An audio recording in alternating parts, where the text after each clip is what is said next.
we go.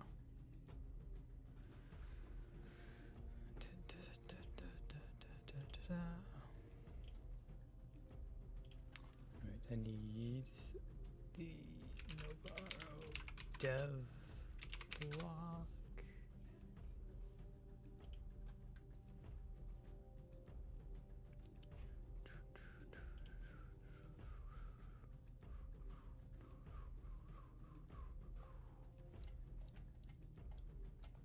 Alright, fantastic. Let me fix my chat.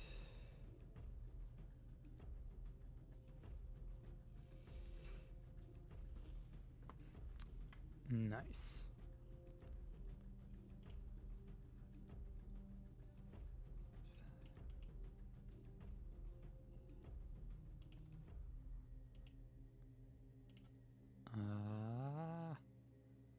There we go.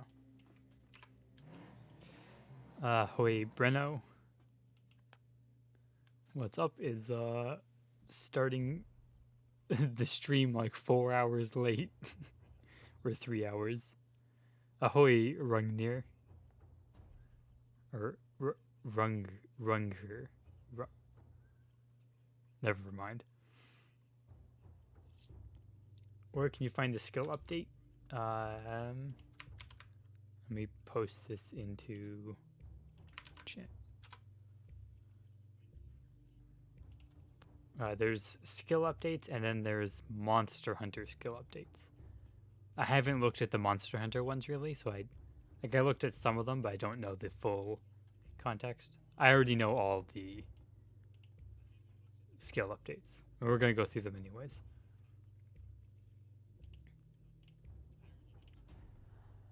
I was gonna say something. Oh, we're just gonna start right into skill updates. Oh, I was gonna explain why I'm covered in. I have a blanket around me.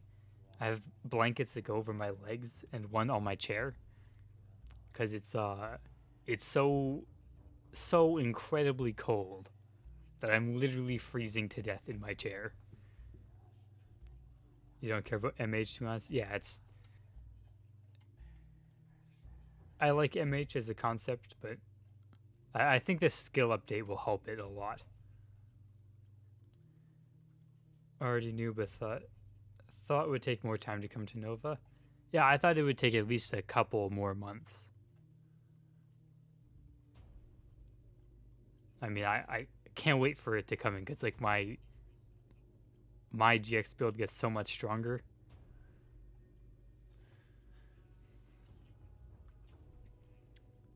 Alright, so we're going to start with... We're just going to go down the list in order, because why would I go any other way? Starting with the Rune Knight skill changes. These are all going to come late February. So usually patches are on Thursdays. So what is next Thursday? 18. I'm going to guess this update will come on the 25th.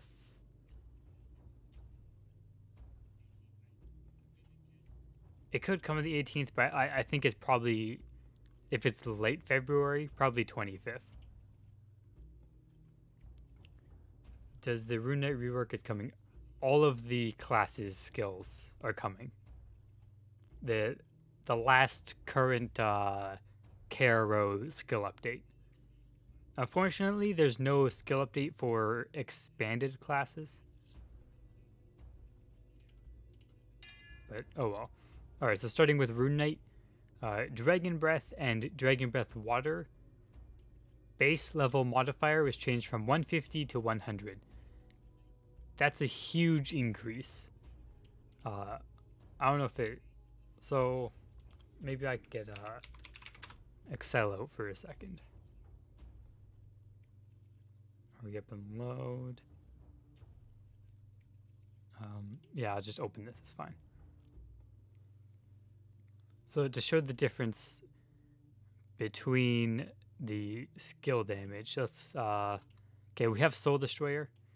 I'm not going to change any of this stuff. If I go down here, Soul Destroyer,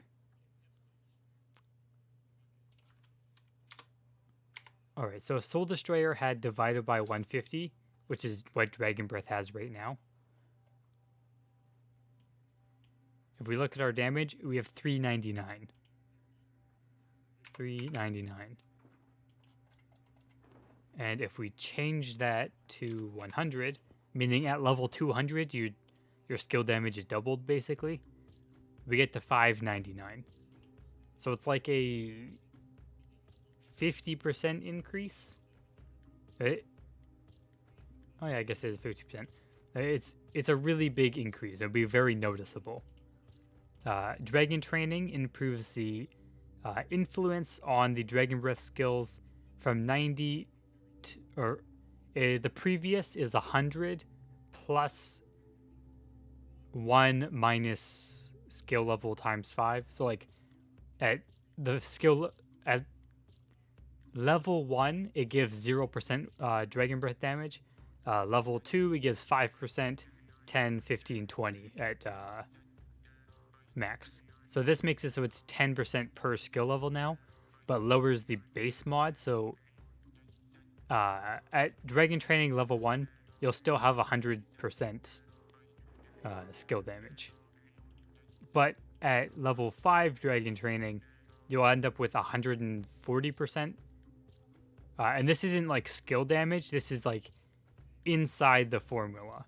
So it's more impactful. Skill damage multiplies this percent. So big Dragon Breath buffs. Sonic Wave improves damage formula. New damage formula is 1050 plus 150 per skill level, which is also a huge increase. Because I think it's almost doubled. Wait, let's see if we can list of skills.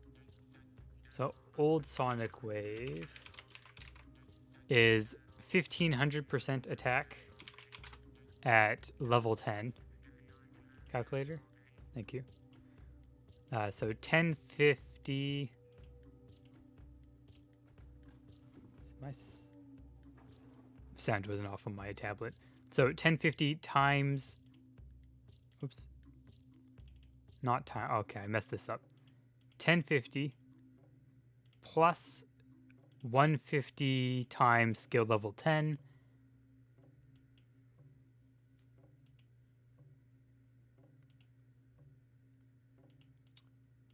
$150 times 10 plus 1050. There we go. So you get 1,000 more base skill damage on Sonic Wave now, which is a pretty big increase considering it's also increased by base level. So level 200, your base skill damage is 5,100. And then you apply like all your Sonic Wave modifiers, so this skill damage gets increased by a lot as well. Storm Blast improves damage formula.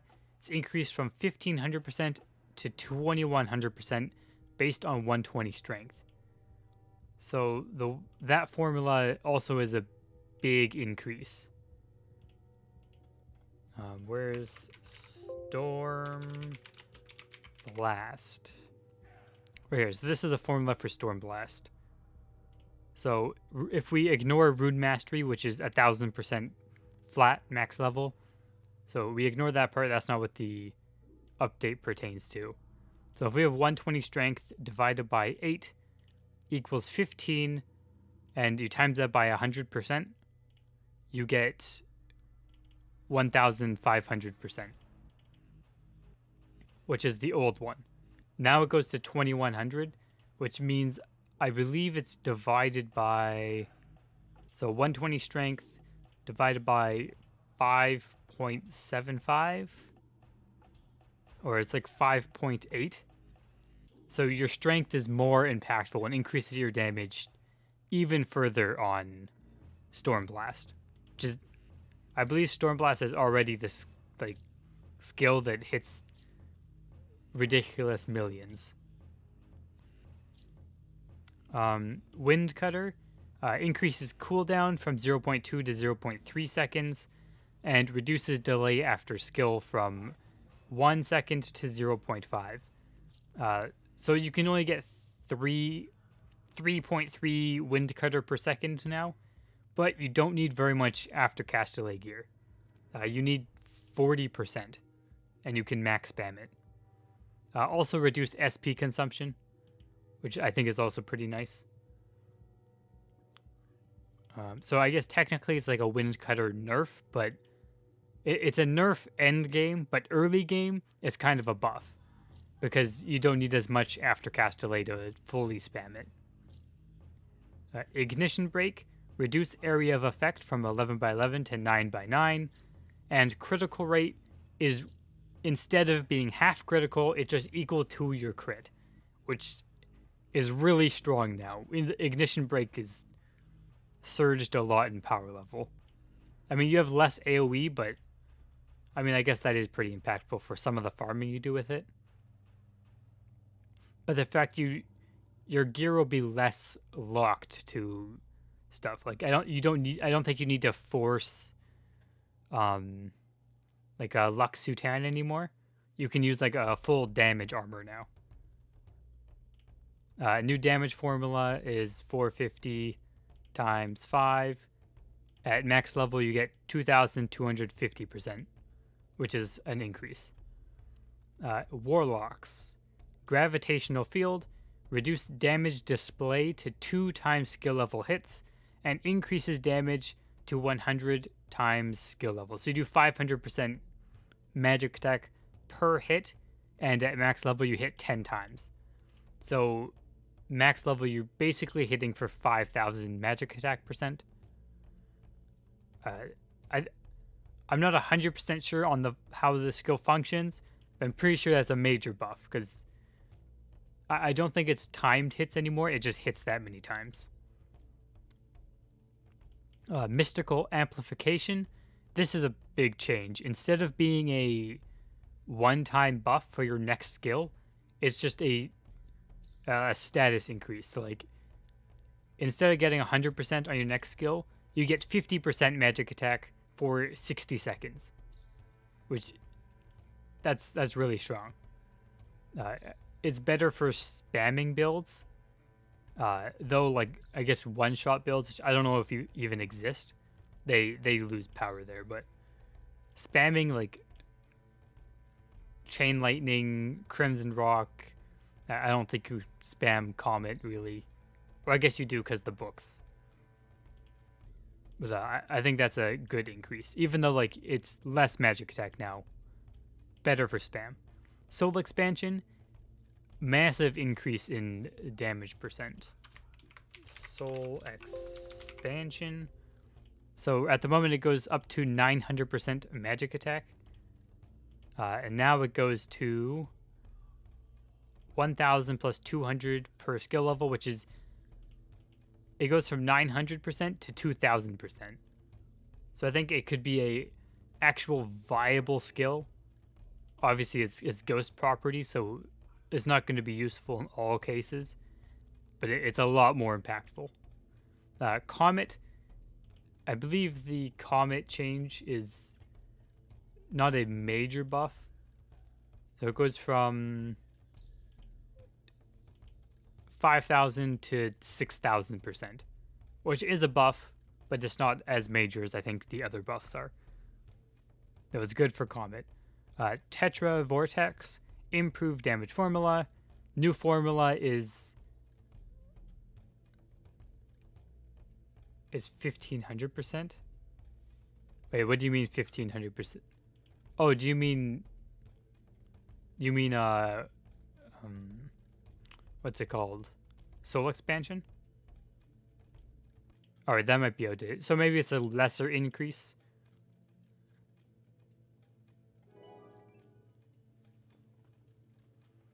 Yeah, I'm not 100% sure all the in-game. This page is like partly accurate, but some of it's not right because some of it got missed during patches. Yeah, soul expansion. Alright, so it gets buffed, but not as impactful as I thought it was. Tetra Vortex has better scaling now. Instead of being so like level 6 to 10, you gain a lot less damage for increase.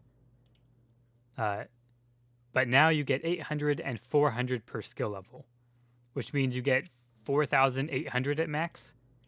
So this gets increased at the top end, and it scales a little bit better throughout. And then freezing spell, the mine slots are increased from 4 to 8, which I think is very good. Nice background noise. But max is 7 spells memorized. So I think you need to rely less on like int. You get like tons of int anyways because it's your main damage stat. But like the base mine slots will be very helpful, especially for holding Comet and Tetra Vortex.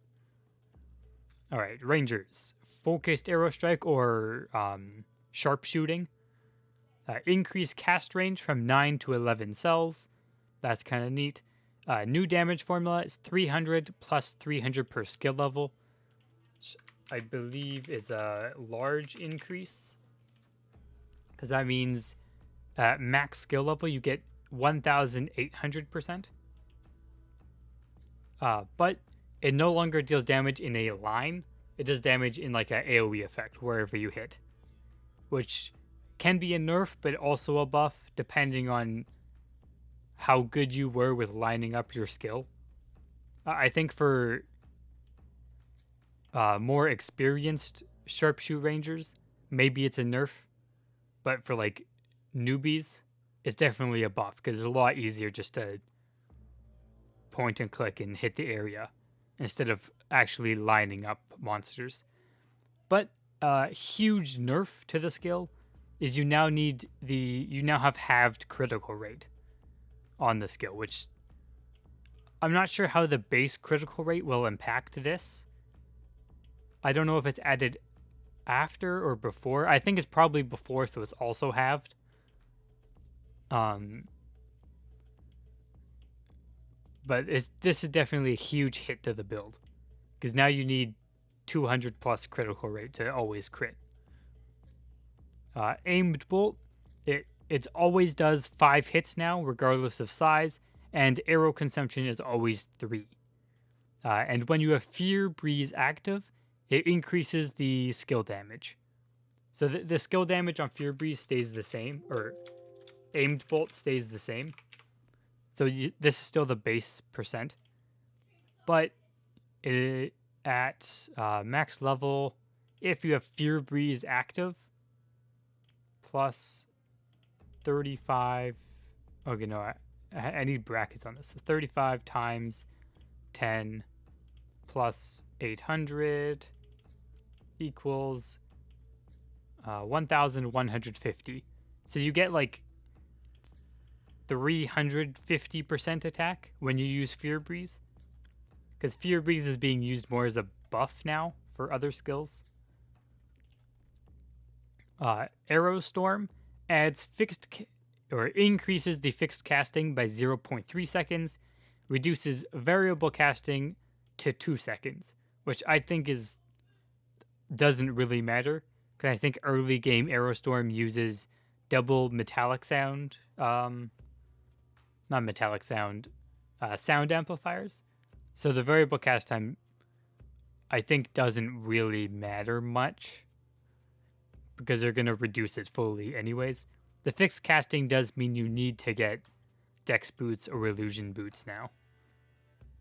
Unifies the cooldown to 3.2 seconds regardless of skill level, and increase SP consumption. Reduced arrow from 10 to 5, but area of effect is reduced to 9 by 9. And the damage formula is increased. It's stronger now. You can compare that. 180 times 10. I mean, I could just do that in my head, but whatever. Plus 200. So Aerostorm now goes to 2,000% attack instead of 1,800. So you get like a small buff. But if you have Fear Breeze active, then you get to 2,700%. And the way the AoE works is It should be 5x5 for all of these now, 7x7, and then 9x9 at max. So the whole AoE is reduced. And no limit, the duration is increased from 60 seconds to a minute and a half, or 2 minutes and a half, or 150 seconds, which I think is a big buff for unlimited. It makes it, I think, actually useful more often. And it removes the magic defense penalty. Let me grab some coffee.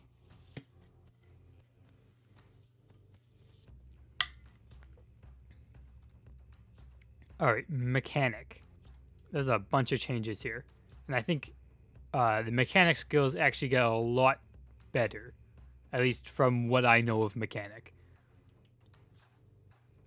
So it reduces fixed casting from 0.2 to 0.1 at level 5, which I think is a very minor change, because 0.2 is reduced the same way 0.1 is reduced. Like, I don't think anything gives 0.1 reduction, really, that you would use early game or, like, to actually use the skill. So I think this change really doesn't do anything. Variable cast time reduces from 2.2 to 2 seconds. Also, very minor change. Not going to be a very big difference. Cooldown reduced from 0.65 to 0.3, which I think is a big change. Okay, so arm cannon's the skill that I always try to use, but it has such a high cooldown that I think it's not great. But 0.3, I think it's a usable skill now. The skill damage has also been massively increased and doesn't change based on size anymore. And the base level mod has increased. So level 5 you'll do 1900%, which is, if we look at is this arm cannon or Vulcan? Arm cannon. Their skills all sound the same to me. So we'll now do 1900% at max level, and all the size stuff will just be removed. So it's a much cleaner skill now. And the cast range is 9 cells on all skill levels. Area of effect is also slightly reduced. So max level's 5x5 now instead of 7x7.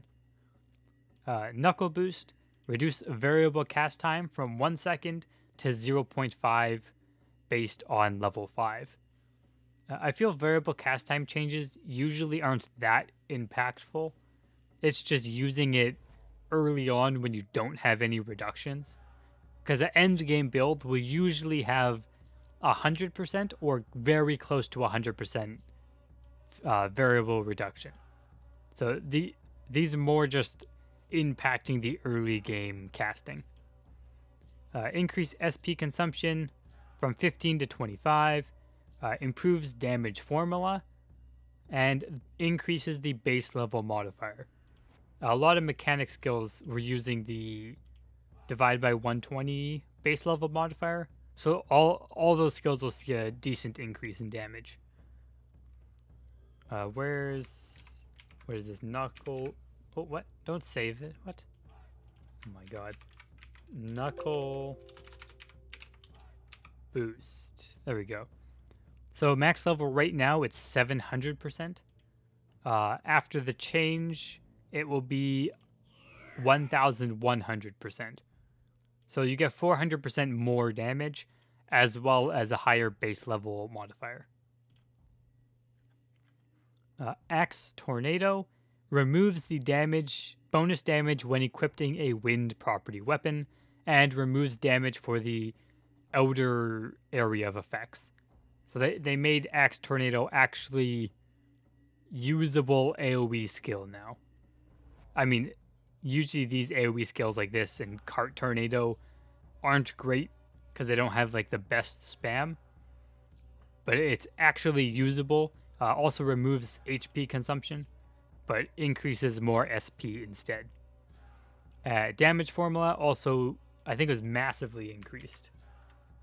What is it? Axe Tornado. So it's 500% right now. And after the change, I can't do one. Oh my god. Random buttons. Stop. 180 times 5. So after the change, it's a 1,100%, which is over double. I think Cart Tornado was also doubled. It's like those skills are... I think they're just utility. Like if you get mobbed, you can use them to help clear stuff around you.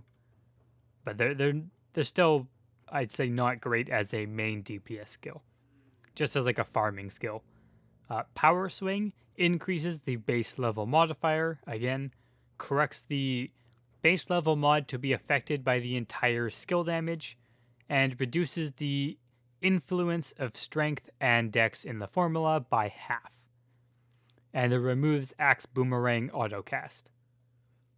So it's just like a DPS skill. I think it doesn't really change much from before. Vulcan Arm improves damage formula and improves the base level modifier. Like all the skills got base level mods. Unifies cooldown to 0.1 seconds regardless of skill level, and gives 0.2 variable cast to all skill levels. Improves SP consumption and increases area of effect. So Vulcan Arm, their damage was doubled. Before it was 720, 140, 210%. Now at max level, it's 420%. I don't even know if the skill's used. Its base mod seems so low that I don't know if it's an actual good skill. Alright, on to Guillotine Cross. Soul Destroyer increases cooldown from 0.15 to 0.25. I thought it was 0.3 based on the Divine Pride, but I guess it's 0.25, so you get 4 casts per second. Reduces delay after skill from 2.8, which pretty sure is actually 2 on NovaRO, to 1 second regardless of skill level, and reduce cast range to 4 cells. The skill or the cast delay change, you now need 75% to spam it 4 per second. Yeah, 4 range. Soul Destroyer was like... It was nerfed. This is a nerf. It's for sure. It gains 100% attack at max level. I don't think Soul Destroyer is a dead skill, but I don't think it'll compare as well anymore. Like, before it was people like Yeon and that were going to LOGH and doing 25 million, soul breaker damage. I think they were doing full spam as well, so like insane damage. Now the damage, you can still get high damage, and you actually need a little bit less cast delay, but you're capped for spamming. You don't get 6 and a bit per second, you get 4. And you get like a little bit more damage, which I don't think is very impactful. Rolling Cutter, increased spin counter duration from 5 to 10 seconds. This is a buff to Cross Ripper Slasher, not really Rolling Cutter. Cross Ripper Slasher, reduce cooldown from 0.3 to 0.2, which means instead of 3.3 slashers per second, you can now do 5. And reduce cast delay from 0.5 to 0.3, which means you need about 33 to 34% cast delay reduction, and you can fully spam it. So it is more on par with Rolling Cutter spam, at least on NovaRO. Cross Impact, reduce cooldown by half. This is a huge buff for Cross Impact DPS. Improves damage formula.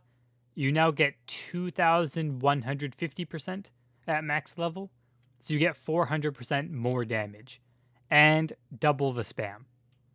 So Cross Impact is huge buffs. Counter Slash removes knockback inflicting effect. It should also... Actually, yeah, something's missing. It should, let me see my bookmarks. It should also have its base skill mod reduced. You don't really need ACD gear. Like if you use Bolt Crusher, that's most of it. You need 30% cast delay. So you could Bolt Crusher Magic Mushroom to spam. Like you need 10% outside of Bolt Crusher and you're good. But the skill damage on Counter Slash, oh, it wasn't changed here. Where was it? Maybe it was already changed?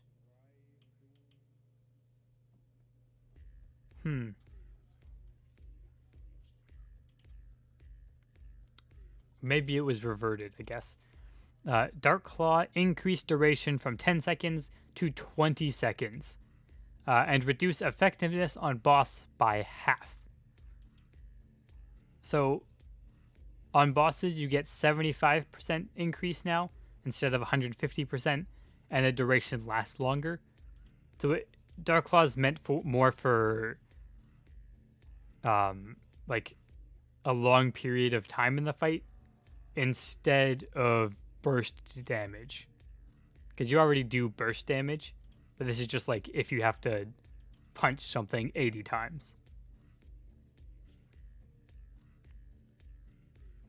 Oh, and for Counter Slash, this makes it a viable build for farming normal monsters now. You do same damage on 20 seconds. Oh, yeah. Like, over time, the increase technically is the same. Because you just double the time that you deal the damage. You know, there's gotta spend more on syrups on Lambda. Maybe, because keep in mind, if you're doing cross impact, your DPS is also, you spamming a lot more, and you deal more damage. So, like, it could actually be the same, it could be faster, it could be a bit slower because of Dark Claw nerf. But I think it won't be massive. There'll be some difference, though, for sure. I like the Dark Claw change, because with Counter Slash, I have to wait for weapon blocking to proc. So sometimes I lose the entire Dark Claw because weapon blocking doesn't happen. Yeah, crit damage is being reduced. We'll get to that.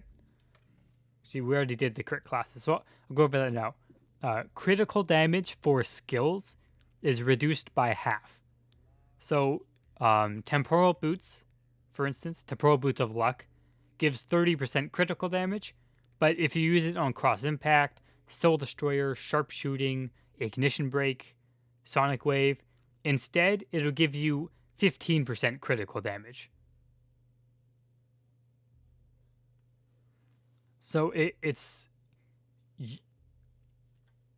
like a nerf, and that's why a lot of the main DPS skills, their base mods were increased, is to counteract that nerf. Though I do want to point out that, like, this doesn't make critical damage bad. Like, critical damage is still really strong, and you still want to get critical damage. It's just there's going to be more instances where you might want attack percent or race percent or whatever instead of critical damage. So, like, crit damage is still good. Temporal Boots of Luck, still, like, best in slot crit boots. But, like, other things like your enchantment on your Temporal Mantu, attack percent might be better now instead of crit damage. Alright, moving on to Archbishop. Judex got its base level or base modifier increased. Yeah, so we lose more damage. What? Alright, so the calculations I did on Cross Impact, we lose damage per hit, but we get more damage per second now. Our DPS increases. So it's actually, like, long-term fights, it's better. But for one-shotting mobs, it's obviously worse.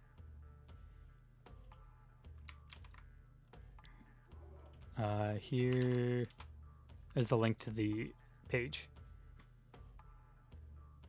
Archbishop, Judex improves damage formula, which I believe is a decent increase. So it's 500%. This might be wrong. I think it's like 700% or something right now. I'm not sure. Oh, no, it isn't. This is correct. But now it's 70 times 5 plus 300. So instead of 500, I think it's 650% now. Gotta test the DPS afterwards between Magic Mushroom and Pyrexia. Yeah. Well, I mean, it'll be a DPS thing, right? Pyrexia will give you more damage per hit. Magic Mushroom will give you more DPS. Unless you want to swap or like get Aftercast Delay on a gear somewhere. Adoramus, increase the magic percent skill damage, which I think it's a lot better of a skill now, and actually can be its dedicated own build. Especially because if you use Ancilla, then your skill damage changes to neutral magic damage instead of holy. So it allows you to actually deal with holy monsters and such. So I think DPS Archbishop, or Exorcism Archbishop, whatever you want to call it, can be a proper thing now. What do you think about Warlock Comet buff? Or build? I think it's, from what I've seen, it's one of the best Warlock builds. It's the end game option for general content. Because you do neutral damage, so most cases, unless it's a ghost, you're dealing a lot of damage, or your damage isn't changed that much. Yeah, time to Archbishop DPS.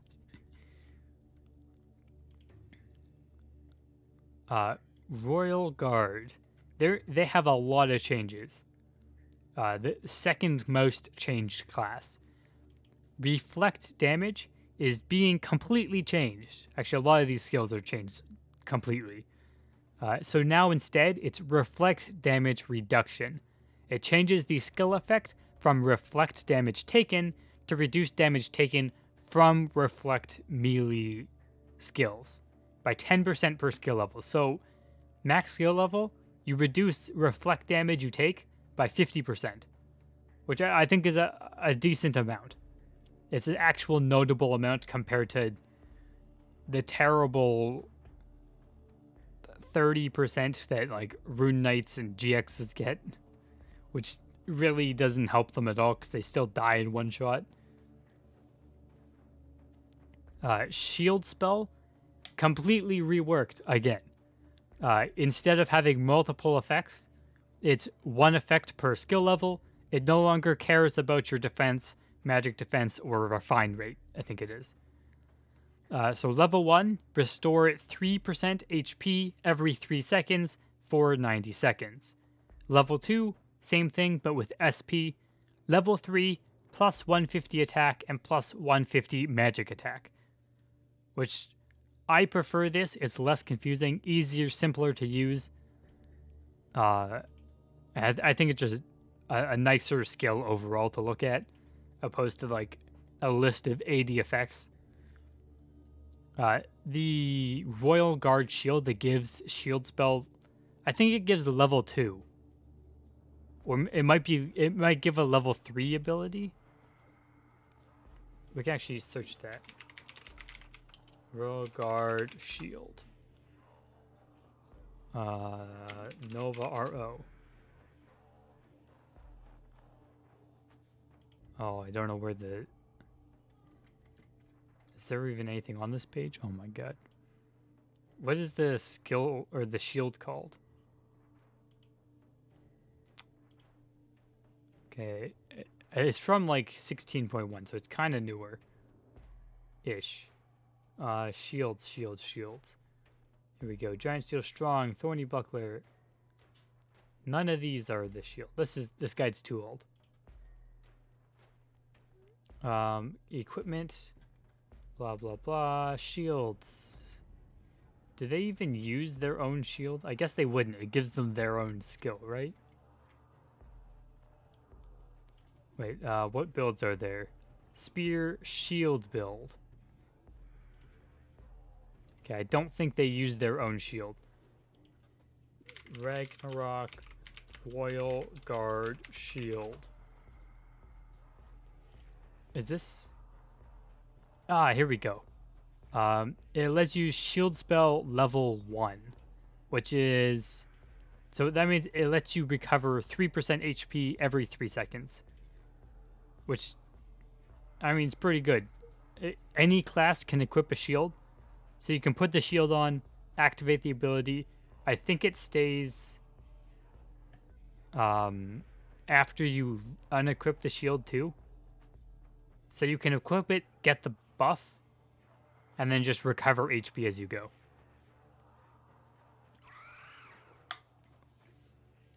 I think that shield's really good now. As long as the buff stays after you unequip the shield. Which I think it still does, but it might not. Alright, banding. Changes the skill effect. Again, just reworking the entire Royal Guard skills kit. Can only be used when in a party. Increases your defense based on the number of party members around you. Which is 15 plus at max skill level, 15 plus 15 per party member. So you can get 150 plus... oh my god. 180 defense in a full party. Which, I mean, it's defense, so it's not... It's still good to have, but it's not like a major thing. Definitely a very big rework of the skill. Hesperus Lit removes the cast condition of needing a bunch of Royal Guards. Changes the damage formula, so it's massively increased. When under inspiration status, increases even more. Basically, they just changed it to be a damage skill. You just hit things with it now. Earth Drive removed the defense reduction and attack speed reduction and the shield destruction chance. They removed all the utility off the skill. And they also removed the shield weight and shield refine rate. So now it's based on your strength and vit. Are these custom changes? No, these are official changes. Monster Hunter is the custom stuff. That's Monster Hunter things. These are all official changes. It's all on this page here as well. This is the Divine Pride post. So 380% per skill level, increases the damage by quite a bit, and it's no longer forced earth property, so you now have like a small AoE skill to farm monsters, I guess. Banishing Point increases the damage formula, which I think it's like doubled now. It was a lot lower before. Cannon Spear. This one has big changes as well. So it changes from dealing to all enemies in like a big 3x11 line. Instead, it deals damage to all nearby enemies around the target. It's just an AoE attack. Increase SP consumption and reduces cast range to 7 cells. But it has a chance to do critical hits equal to half your critical rate. And Spear Quicken, I think, gives... Wait, does it give hit? Spear Quicken. So Spear Quicken as a buff gives you 30 critical rate, which is a pretty good start for making a crit Royal Guard. And you can just, you know, Cannon Spear. It has pretty low base attack, though. So I don't know how effective it'll be compared to the other builds. Moonslasher removes the utility effect of immobilize, making people sit. Instead, you deal damage around you and then increase overbrand skill damage for 2 times skill level seconds. 10 seconds max. Overbrand changes the skill logic, so instead of being cast on the ground, I believe, you cast it on a target, and it no longer knocks them back and doesn't do a 3-part hit. You just hit them once. So it's just like a DPS skill now. Improves damage formula, so I think it's level 5 it gets to max. So you get 1,500% attack max. It's pretty good. And Moon Slasher increases it to 450% per skill level, which is 2,250. So this is just changed into a pure DPS skill now. Genesis Ray removes HP consumption. In other words, you can actually cast the skill without killing yourself now. Increased SP consumption by a lot. Changes the skill logic, and it'll be cast immediately, no longer cast on the ground. So it hits an AoE around you, which I think it already did. Improves damage formula to 2,000 or 230% magic attack per skill level, and increases based on your int. It also still, I believe, increases based on your base level. That's like an already existing modifier. They just added int. So max level, you get 2,300%. Or if you have Inspiration active, it does 3,000% magic attack and deals neutral damage. Finally, Inspiration increases the duration by a ton. I think it was 60 seconds before. Now it's 30 plus 30 per skill level. So 3 times 180 seconds or 3 minutes. Removes XP cost and no longer dispels your buffs. And it removes self-damage on each attack. So you no longer reflect to yourself. And it can be used with banding and prestige, even though banding and prestige can't be used with each other still. Change the skill formula. So now you get a lot more hit, a lot more status, I think more HP, and the attack values stay the same, and it drains a proper amount of percent HP now.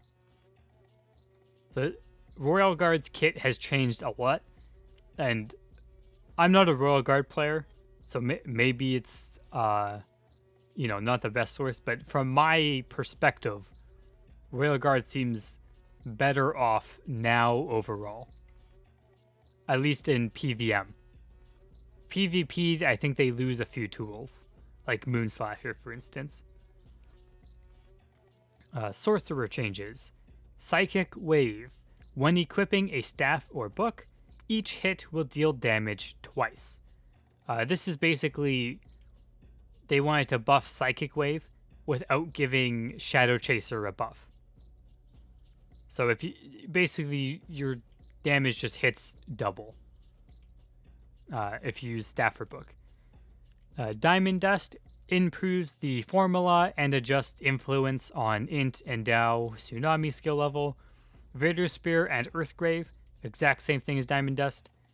The formulas are improved. There's nothing stated like specifically what the numbers are, but they're improved, meaning it's some kind of increase.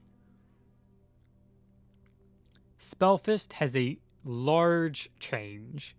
So instead of being a limited amount of attacks, you now instead consume 20 SP each attack and ends if you run out of SP or if the duration ends.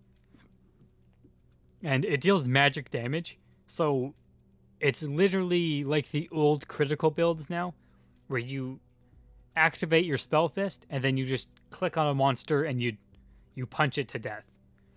You don't have to reset it all the time now.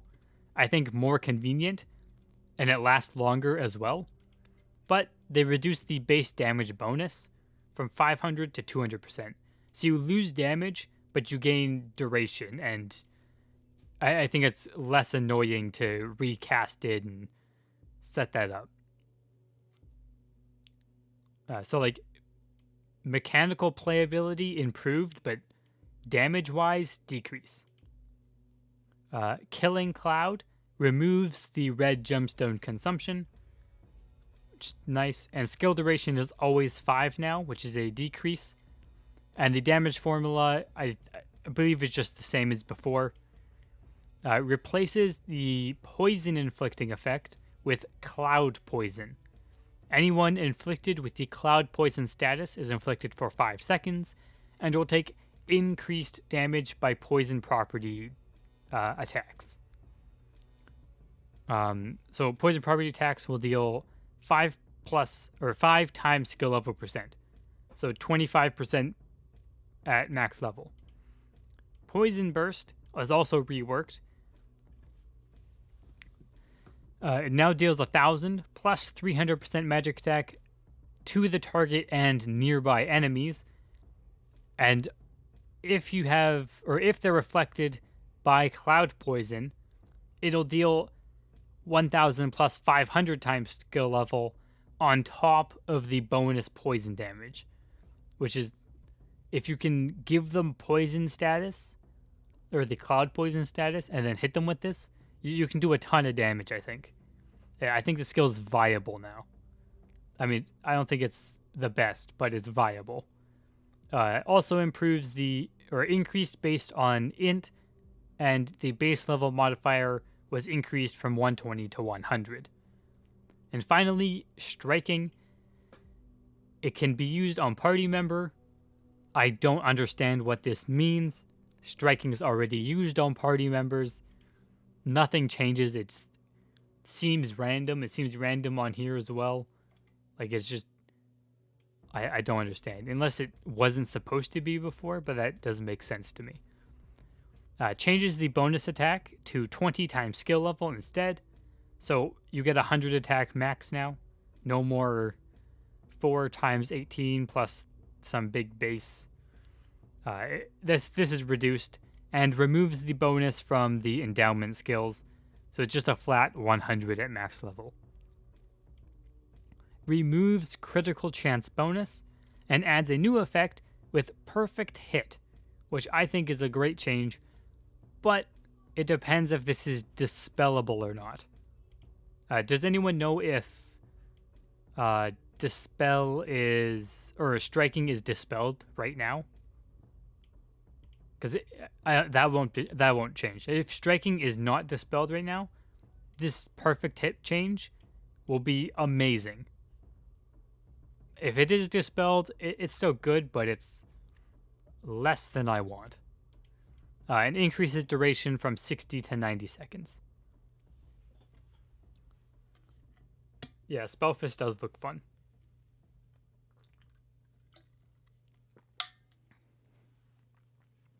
Honestly, I'll probably stream a lot more playing some wacky builds, because a lot of these classes have like just off builds, or I guess new builds that seem like they'd be fun to try. Metallic Sound, double skill damage. Oh, this is a Minstrel Wanderer. Severe Rainstorm. Yeah, where's Lillian to confirm? I think I started streaming too late for them to be here. Ahoy, Blue Zinho. So it's 100% attack when equipping a bow, 120% per level when equipping an instrument or whip, and they'll deal damage 12 times. I'm unsure if the duration stays the same. Is it like before it was like 3 seconds and dealt damage every 0.3? So I don't know if it has the same duration, same 0.3 like damage every 0.3 seconds, or like how that mechanically works out. And reduce arrow consumption from 20 to 10. Hi, morning from Malaysia. 5:44 a.m. there. Damn. What are you doing up at 5:44 a.m.? It's like 1:45 p.m. for me. Reverberation reduces arrow consumption from 10 to 5, reduces area of effect from 7x7 to 5x5 regardless of skill level. Also increase SP consumption, which I think is painful because it already costs a lot of SP, especially to spam. So they get less AoE, but also cost less arrows.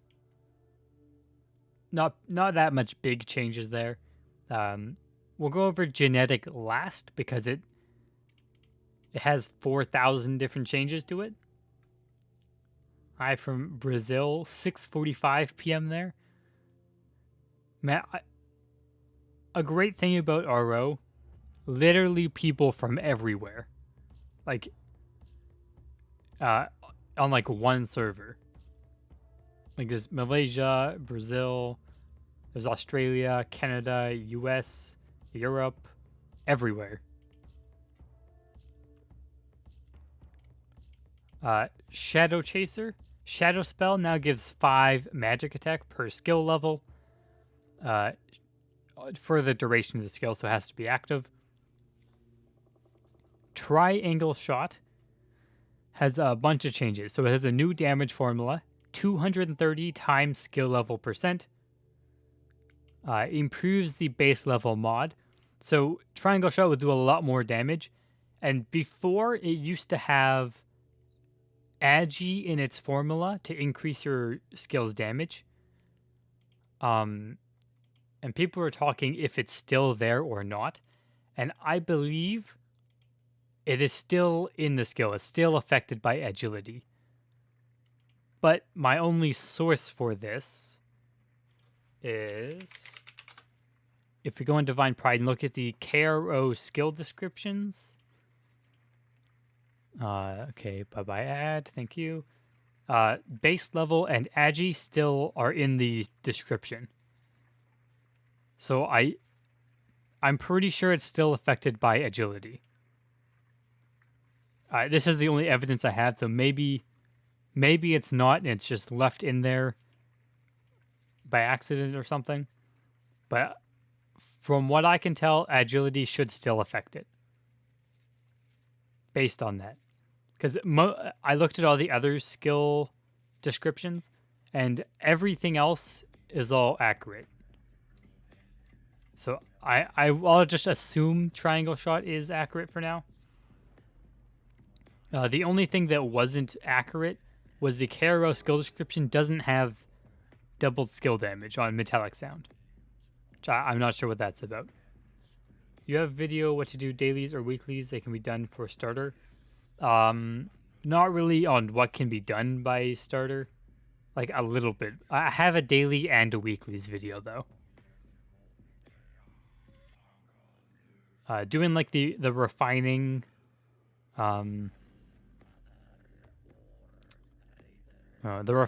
the daily quest, maybe the monster subjugation, depending on what it is that week. Instance, you can probably get a party, depending on if it's has a big quest or something.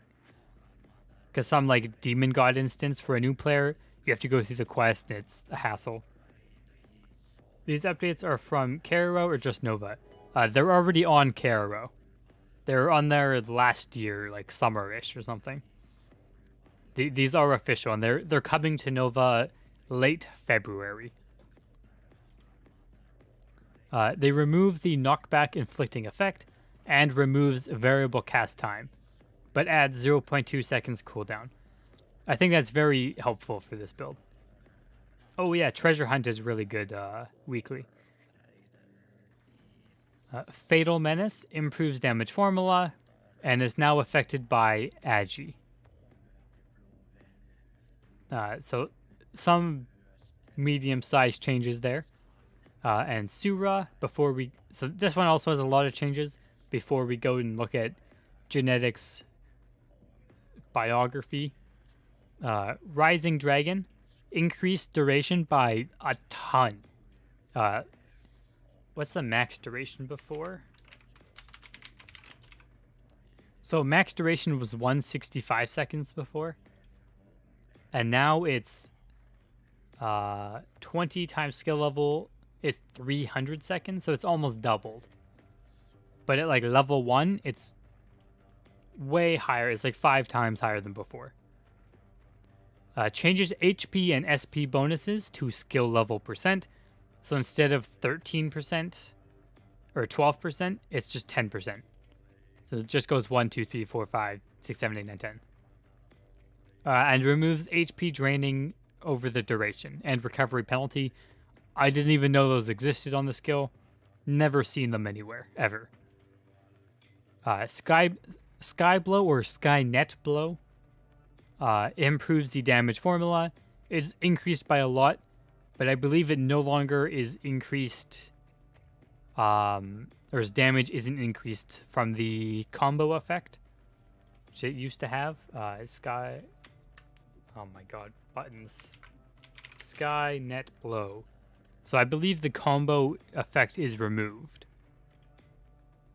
Because it's also removed from like the whole flash combo. But it gets, instead of 80, 200% at level 1.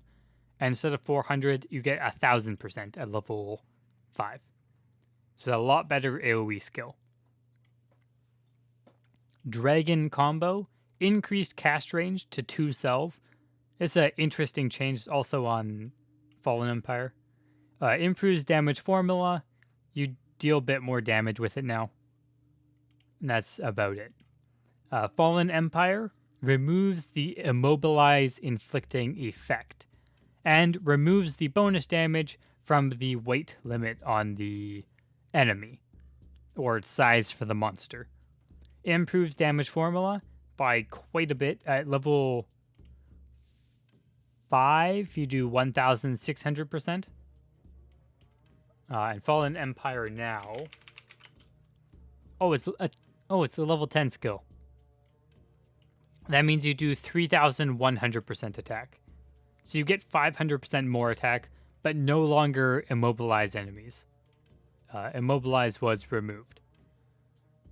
Tiger Cannon, it's changed so it no longer requires a target. Instead, it's an AoE skill just around you. Weapon property applies to every damage that hit the enemies. At the moment, it does some weird pseudo-neutral property thing. I don't know. Basically, your weapon property is all the damage now. It's not converted and weird stuff. Area of effect is 5x5 and then 7x7 at the higher levels. Reduced cooldown from 5 to 3 seconds. I don't know much about Sura's cooldown effects on weapons and stuff. So I don't know how low you can get this now. But reducing it from the base cooldown is pretty good. It becomes more usable. Flash combo that removes Skynet Blow from the skills and removes the in-action time, which I believe is the time. It's either the time it takes, like, the animation to do the skill, the animation between the skills, or the animation after the skill. It's one of those 3 things, maybe all of them, maybe multiple of them. It's some time-related thing. Basically, you cast it faster. Reduces cooldown from 5 to 3 seconds. Rampage Blaster, reduced sphere consumption from 5 to 3. Lightning Ride, or Ride in Lightning on NovaRO, reduced sphere consumption from skill level to 2. There's 2 on all levels. But the number of hits equals the skill level. So skill level 5 still hits 5 times. It only consumes 2 spheres. Oh, what the heck?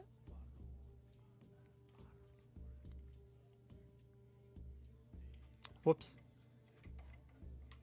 So hard to scroll, my hand is frozen. Reduces variable casting from 1 to 0.5 seconds. Damage formula is 40%. That stays the same.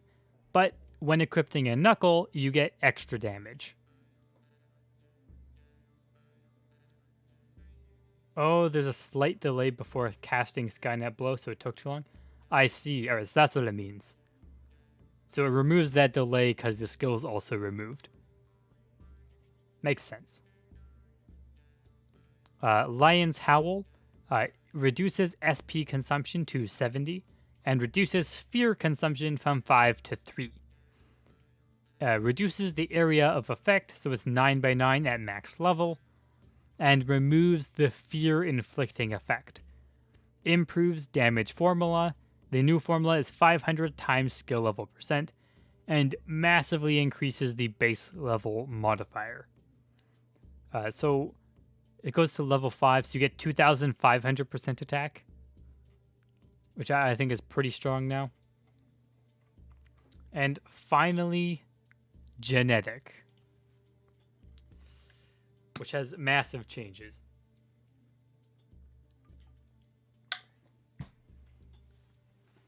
This is a lot of talking. First, prepare potion. Homunculus supplement can be crafted with this skill. Prepare potion is pharmacy. So it's just like the normal crafting skill. Requires a potion creation guide, and you have to learn bioethics in order to craft it. Basically, you use it and you increase your homunculus's intimacy.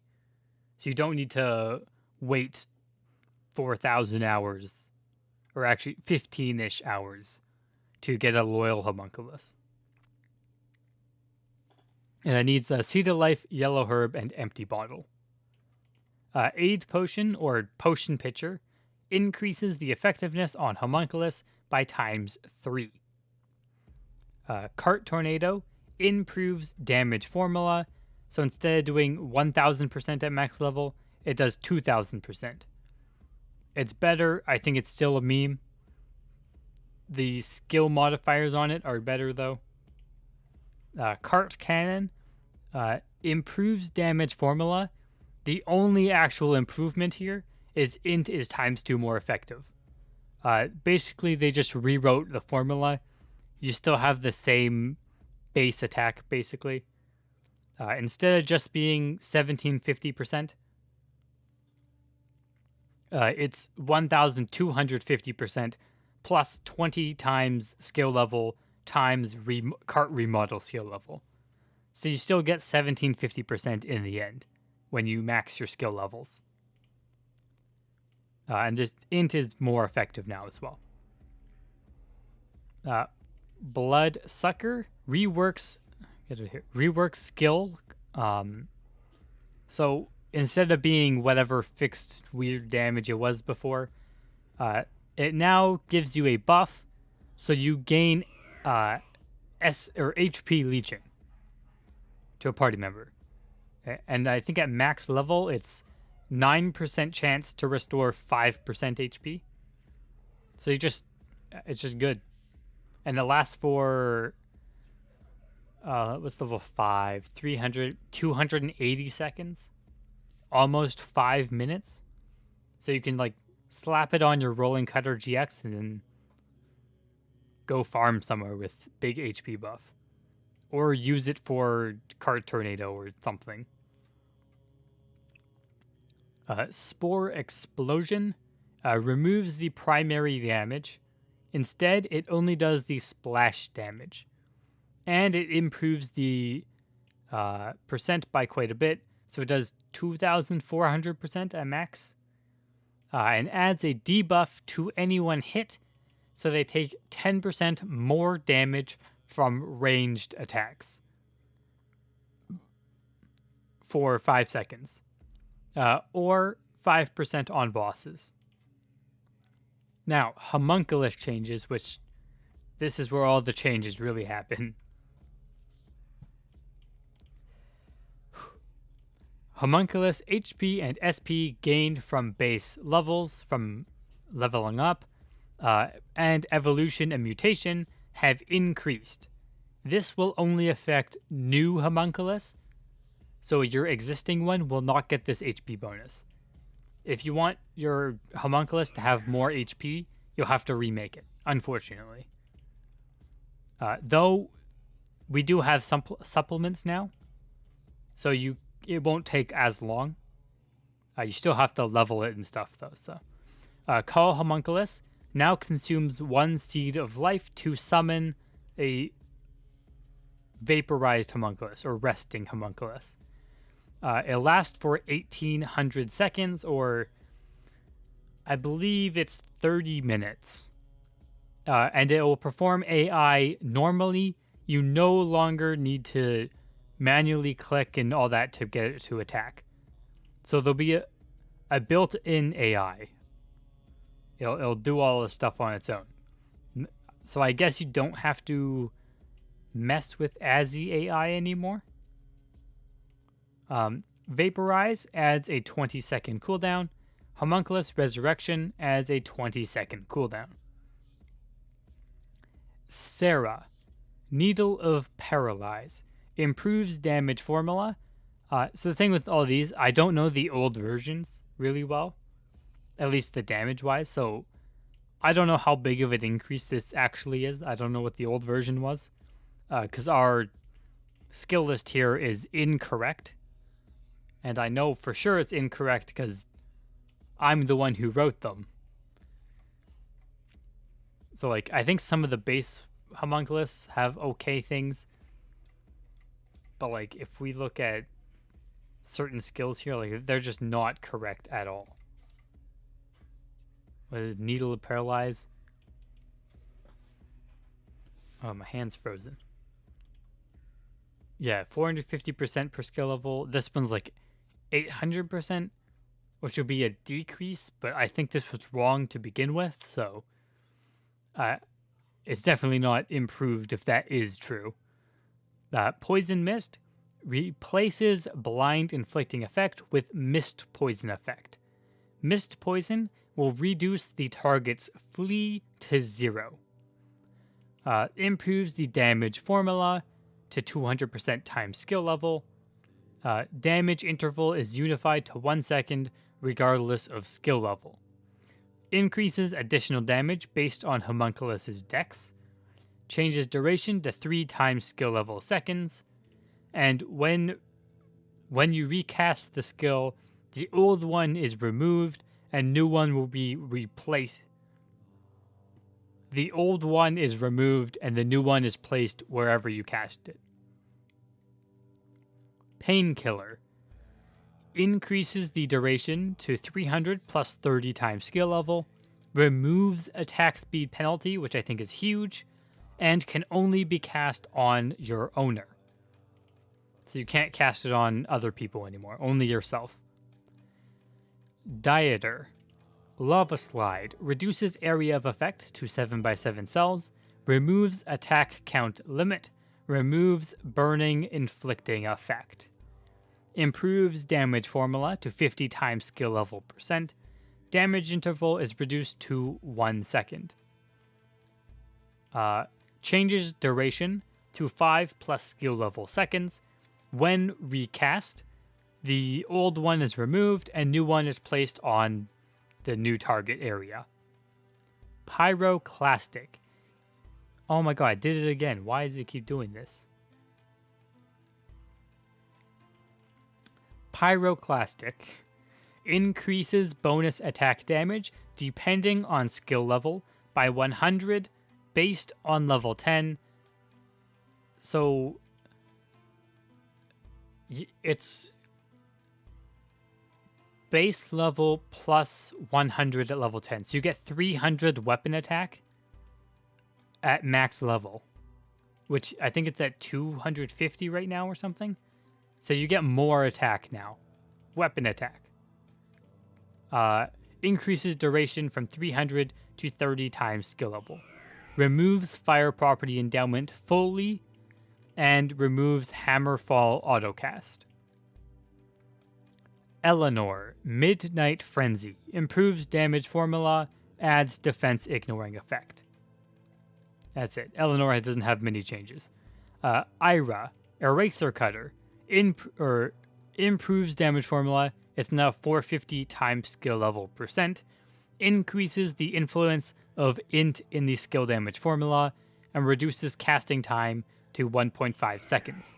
Xenoslasher also reduces casting time to 1.5 seconds. And the last one, by Bayeri,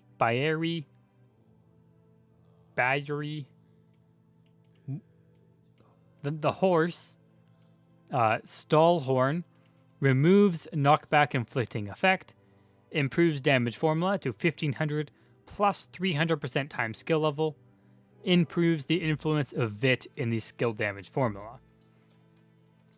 Steinwand adds a cooldown of 20 seconds based on level 5. Additional effect, cast Rock Wall on self and the owner. Last for 100 times skill level seconds. Rock Wall increases your defense by 100 times skill level and magic attacks or magic defense by 30 times skill level, which is like, it goes to level 5. So you basically, Fairy now gives you free Shining Magic Defense scrolls. Easy. Hylige Stange? It has a different name on our server. It has like Hylige something. I think this is weird. Reduces casting time to 1.5 seconds and improves damage formula to 1500 plus 250 times skill level. So that's it. That's all of the base game skill changes, all official. I think overall, these improve a lot of builds for a lot of classes. I think, in my opinion, especially Royal Guard, a Sorcerer skill, and I guess Sura.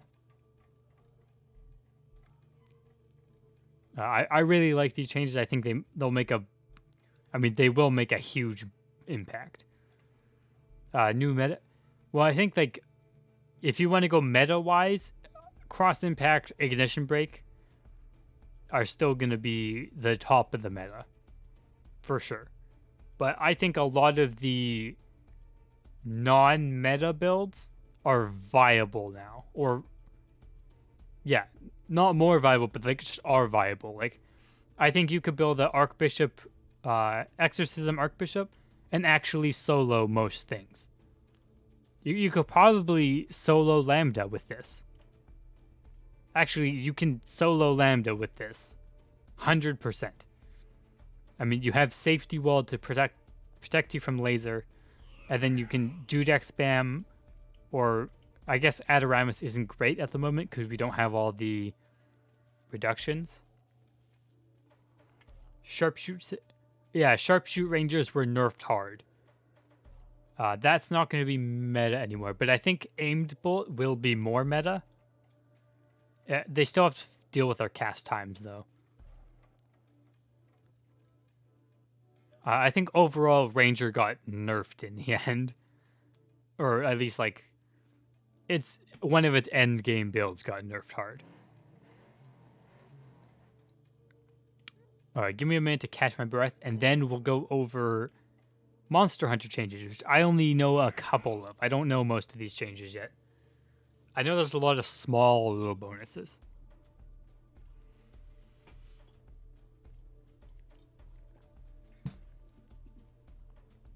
Yeah, I think they shouldn't have added the critical, halved critical rate to sharpshooting. I think that just hurts the class. I think if they wanted to reduce its critical rate somehow, they should have just removed the base critical rate it gets. Yeah, it got nerfed because it needs 200 plus critical rate now. Its base damage was increased by a lot, though. Like somewhere like 60-70% increase. It is incredibly cold. I don't know if it shows well on the camera at all, but like my hand is very red because it's frozen. And that's just from having my hand on my mouse.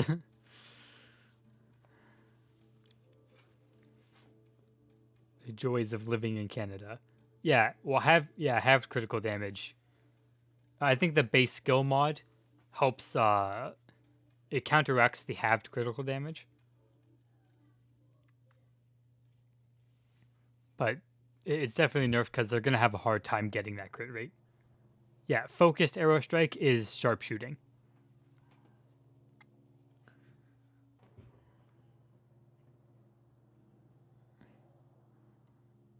Yeah, this should, they said late February or late this month. And patches are usually on Thursdays. So I don't think it's next Thursday. So I think they would have said next Thursday. So I think it'll be on the 25th. It's my guess of when it'll be here. What part of Canada are you from? You're from Calgary? I'm in BC. Or right next... Wait. Yeah, Calgary's in Alberta, right? I know geography, yeah. Pretty sure it's Alberta, right next to me. People are talking about needed 140 crit rate now. Wait, 140 crit rate for what?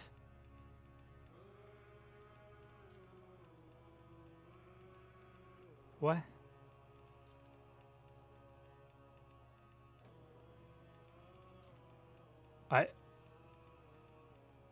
Are they talking about like Monster Hunter?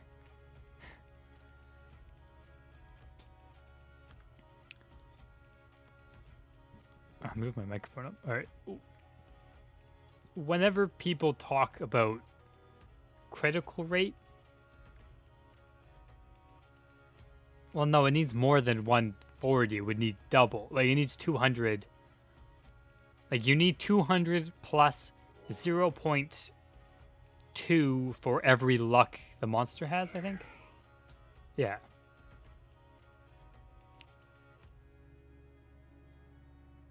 Well, Monster Hunter, you'll need 280. For normal content, you need 200 to, like, around 220 average. 140 is way too low. At least if you want to always crit. Though it does have 30 base critical rate, which means that, like, you only need...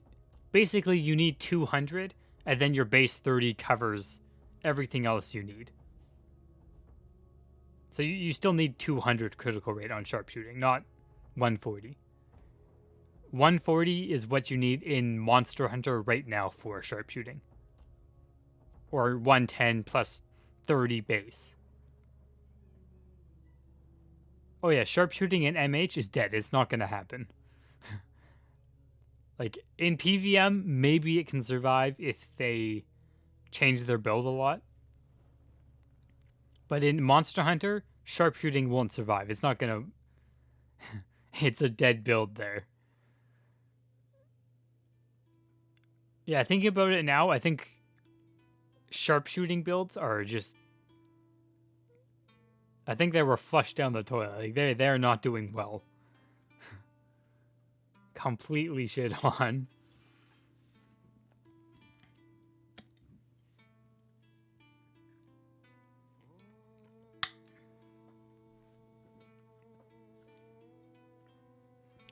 You forgot to post in your Discord again? Oh my god, again! I forgot. I started the stream and then, like, I was setting up and it was 1 minute beforehand. I was like, oh, so, like, I just rushed to get everything ready. And then completely forgot about Discord again. Sorry, Pug Lover. Oh, hey, do you know if, is striking dispelled by Dispel right now?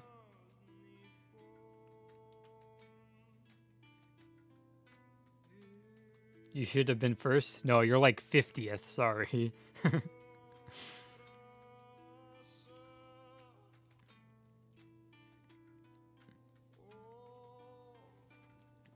Yeah, I was curious if striking is dispelled at the moment. Because it'll stay whatever its current state is. So, like, if it is dispelled now, it's kind of sad. If it isn't, then the perfect hit bonus will be incredibly useful. Should be dispellable. Oh, boo. Garbage.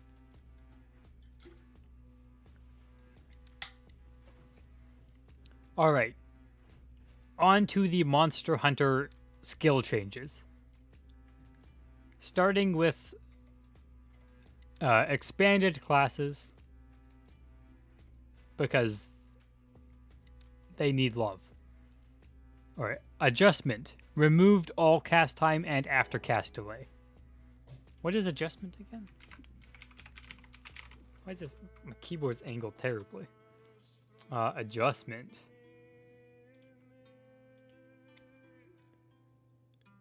So it just gives you flee and reduced ranged damage coming in.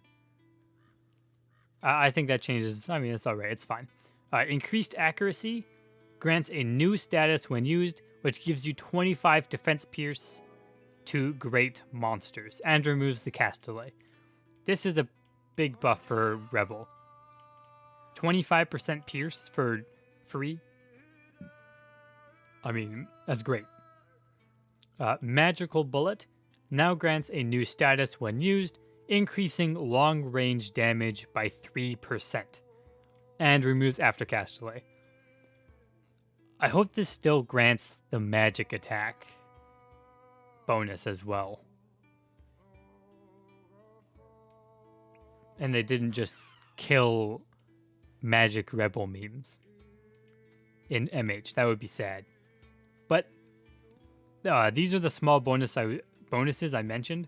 Like, if there's a lot of not really useful skills in MH, and instead they all give like small bonuses to your class.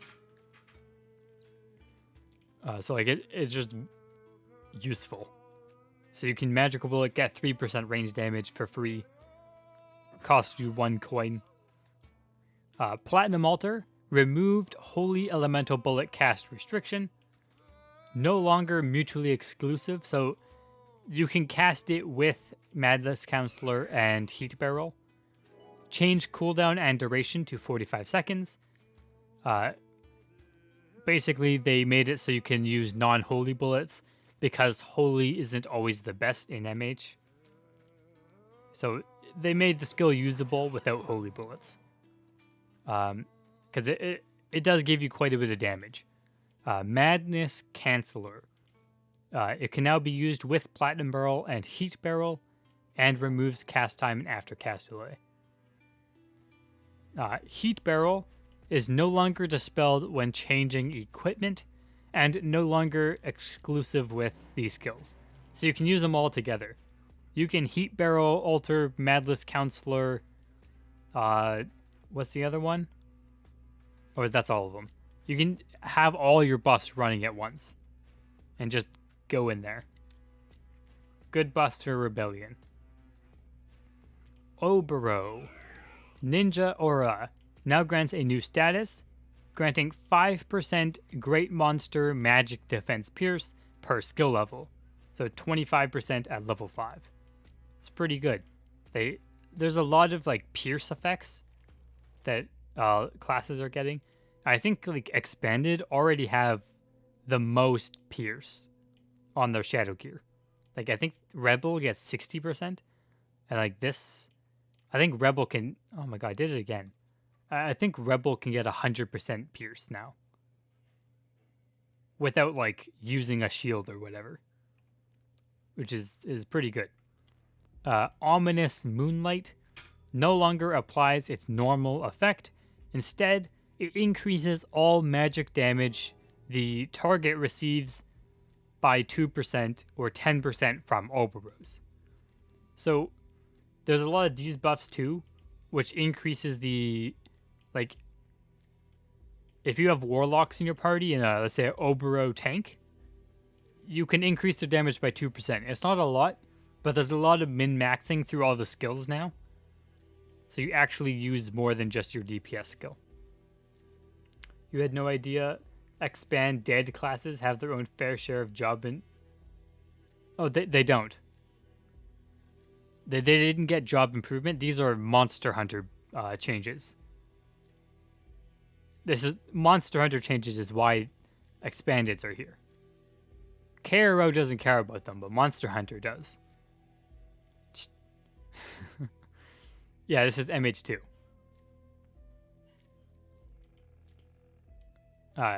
Increases 10% of your magic damage, though, so you can do more DPS with Flaming Petals, and you get the Pierce as well. Good buffs. Empty Shadow no longer applies its regular effect, now applies a new status, reducing the physical defense of the monster by 3% per level, 15% at max, for everyone attacking the monster, or 9% for Kagurus. So it reduces their defense, which isn't defense pierce. I think it's stacked differently. But basically, Kagurus can ignore 45% defense now, and MH monsters. A monster inflicted with Empty Shadow deals increased... Oh wait, so you reduce their defense, but they deal 5% more damage. Which is interesting. I like the counterbalance there. So there's some drawback to the big bonus. Soul Reaper. SK now inflicts a status which increases elemental magic damage received by 2% for the user's currently equipped Warm Wind element. Whoa, okay. So you can increase the damage the monster takes from a certain element depending on the Warm Wind you have. So if you have wind element with Warm Wind active and you use SK on the monster, they'll take 2% more damage from wind magic. And you can do it with any of the Warm Wind effects. And it has a 28-second cooldown. All of these cooldowns are made so that you know when the skill needs to be reapplied, so that you don't lose track of it in your wall of buffs on your screen.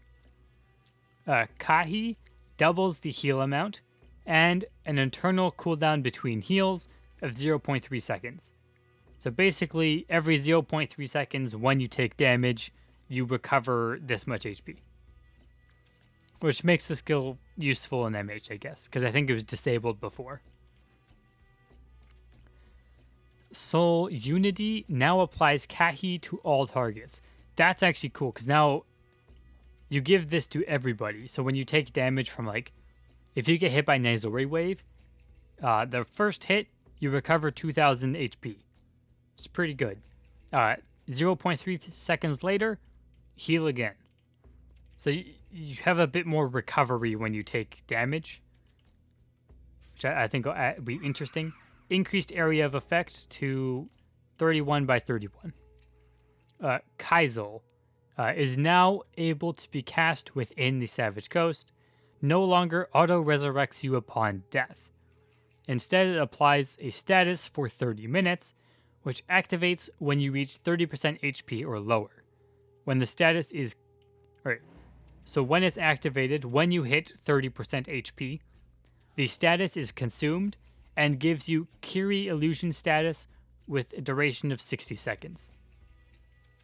And can't be cast on targets with less than half HP. 5-minute cooldown.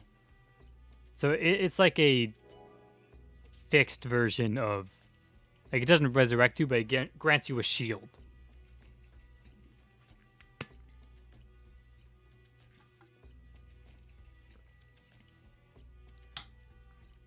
Alright, Light of the Sun now grants a new status when cast. Oh, this is a Star Emperor, by the way. Increases short-ranged or melee damage dealt by 2%.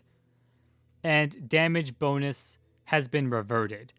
So they nerfed this to only give, I think, 5%. 5% solar burst damage at max level. And they changed it back to 25%. So I think Star Emperors will be happy with that change because their main DPS skill is no longer nerfed by a big chunk. Light of the Star now grants a new status when cast, increasing melee damage dealt by 5%. And Light of the Moon gives 5% as well. Light of the Sun gives 2% because I think it's the stronger skill. So it's a reduced based on balancing. The others give 5%. Doram, or Summoner. Doram, Summoner, same thing. Picky Peck now double attacks 100% of the time. This is insane. It's a massive buff. So, like, every 30 base levels, they have, like, I think it's like a 5 or 10% chance or something to double cast their skill, giving them like a 60-ish% chance at level 180. Now they just always double attack it. It's so good. A huge buff for Picky Peck DPS. I mean, considering that Picky Peck is already a really strong skill in MH, massive buff. Scar of Taru no longer applies the Bite Scar status. Instead, it gives them a status which increases all damage received by 2%, or 6% by Dorams. It lasts for 30 seconds. Super Novice. Wow, they actually got changes? Improves weapon damage by 1% per skill level. 5% weapon damage is pretty good. Transcendence, 1% magic damage per skill level. 5% magic damage is great. I wonder if that's just magic attack or magic damage, or like it's some different mod. I'm unsure on that. Steel Body. Super Novices with the tank role now have access to Steel Body at any time. Super Novices can do stuff in MH now. Their inadvertent nerf has been remedied. Super Novices now have permanent access to Super Novice Spirit, which is the Soul Linker skill in MH, which can be casted on themselves, which lets them use level 4 weapons, any headgear, their normal Super Novice stuff, so they don't rely on bringing a Soul Linker in their party, which is great. Other changes: all death-related effects to Super Novices have been disabled. Hunting Soups reset the death counter, same as the healer NPC. Any alterations done to abilities will follow the effects they would have if used by their original class.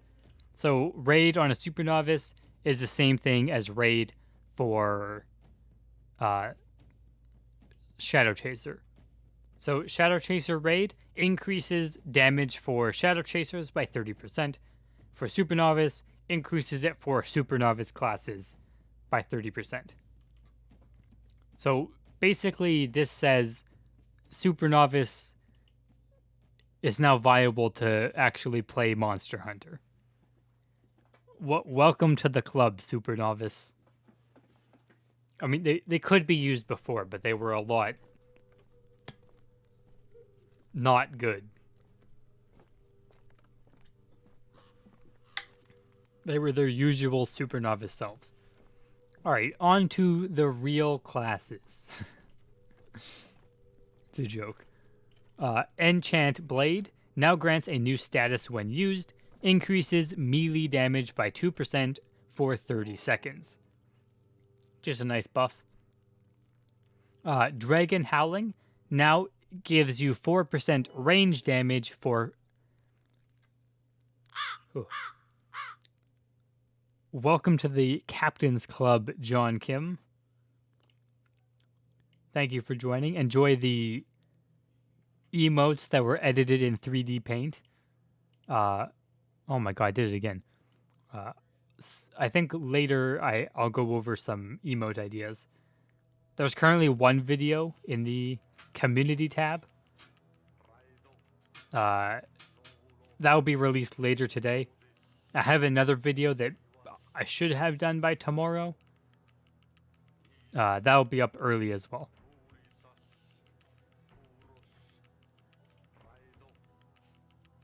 We never synced on the Excel spreadsheet.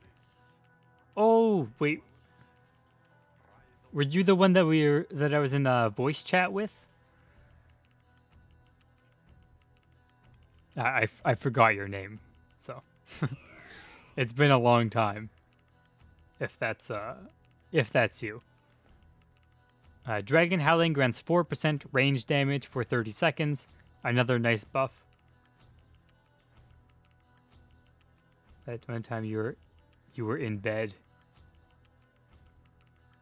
Yeah, I think it was. Yeah, it was you. I remember now. I've learned a bunch of stuff in Excel. I mean, this is the calculator now. So like I can type like this and it brings up all the info in the windows. And like I just laid it all out here and just using a big table. Which I mean, I still know it'll lag me eventually, but it'll be fine for now. Ignition brake. The in changes are applied with the job improvement stuff.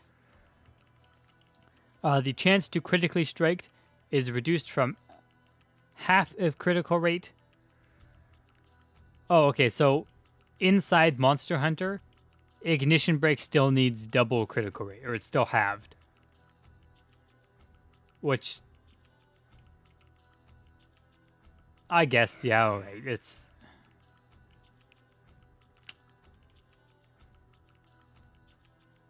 Oh well, that's Rune Knight's problem. That... I mean, I guess that's fine. I think, like, the thing with the halved critical rate, I think it works on GX, because GX has counterplay to it. But other classes like Rune Knight, Ranger, Royal Guard, they don't have any counterplay to... Like, they can't do anything about it. They have to sacrifice gear slots to actually try and get to enough critical rate. And it just hurts them. Like, I think it's not good for those classes. I don't think it should be applied like that.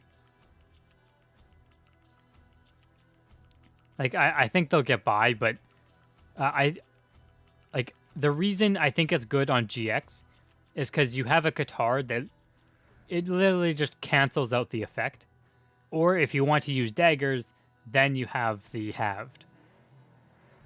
But as long as normally you can have crit 100%. Yeah, I guess as long as you can normally have it, that's true. You can just use Wind Cutter and Monster Hunter. Magical skills do not need to crit. They already ignore flee and they always hit, so like crit would be ridiculous. That's stupid. Don't no. You're gonna break the game, Pug Lover. White in prison, previously disabled. Now we're enabling it with heavily altering its core functionality and limiting its use. You can now cast it. When self-casting, the damage taken after the effect ends is... So after it ends, you lose 25% max HP. Give Gravity some ideas. No. Don't give them ideas. Things already suck in a lot of places. Have the duration when used on a monster and has a 30-second cooldown. Oh, enabling it without altering it. So basically you just lose a lot of HP after the duration ends. And you can use it for tanking now, which I guess is alright. Mystical Amp. The max bonus is 15% at max job level instead of 50%. Drain Life no longer misses when you cast it. Get used to it. Comet. Magic Intox provided too much general damage on an already high performance class. Comet will now inflict magical Intox, increasing all magical damage received on a monster by 2% or 10% for warlocks, which I think is fine. Ranger. Is that traps? Magenta Trap, Cobalt Trap, Mage Trap, and Verdure Trap. Enabled them all on the Savage Coast. Trap Ranger? Replace the effects of these traps with a status which reduces damage done by the opposite element by 1%, increases damage received by opposite element by 1%. Wait.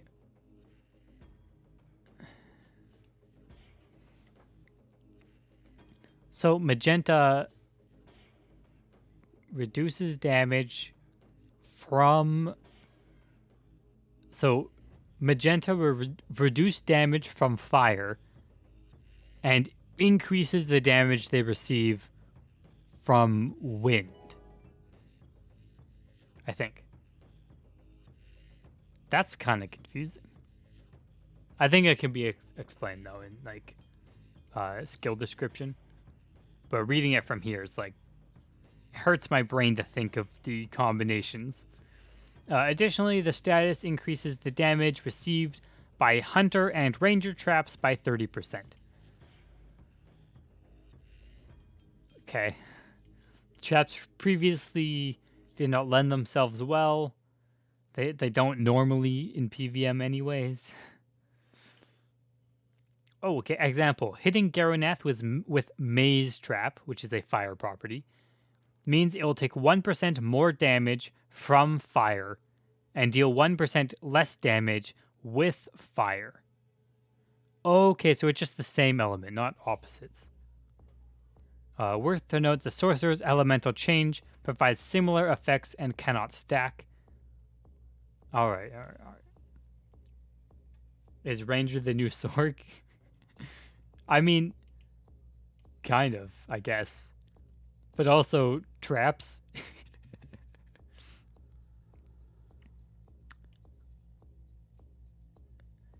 No limits or unlimit. Duration stays 60 instead of 180. And that's the... I think the defense, magic defense, that's still removed. Mechanic. Cart boost. Now increases melee and range damage by 3%. What a weird timeline, right? So, cart boost just gives them more damage now. I guess that's nice. Analyze reduces the defense and magic defense of the monster by 1, 3, and 7% at level 1, 2, 3 for everybody. And for mechanics, it's 3, 9, and 21%. So it's 3 times more effective for mechanics. 18-second cooldown, duration of 20 seconds. They now stack additively with Great Monster Pierce and Boss Pierce, which is good. Guillotine Cross. Ooh. Soul Destroyer. The following changes are applied. Okay. They re-enabled critical hits on Soul Destroyer. Real build again? Maybe. Dark Illusion is now able to be cast, reduces the movement aspect, and removes the auto cast. Changes so it's now a long-ranged attack. Now grants a new status, increasing... So it gives 1% range damage per level for 30 seconds. That's good for like Cross Ripper Slasher and Soulbreaker. Oh yeah, okay, it says right there as well. Alright, that's cool. It's just a range damage buff on GX, which cool. Can't wait for you to elaborate on Sorcerer's MH2 exclusive. Oh god, what did they change? I haven't... Oh my god. Hallucination Walk sets movement speed to a fixed value and no longer reduces attack speed after the skill ends. It's cool. Change duration to 15 seconds. Cooldown is lowered to 90. So I guess you can... The Flea in MH is nerfed pretty badly, so I don't think the Flea really helps. But the dodging magic attacks by 50%, I suppose, is pretty good. And it has a lower cooldown, so you can actually use it more often and not be murdered by attack speed.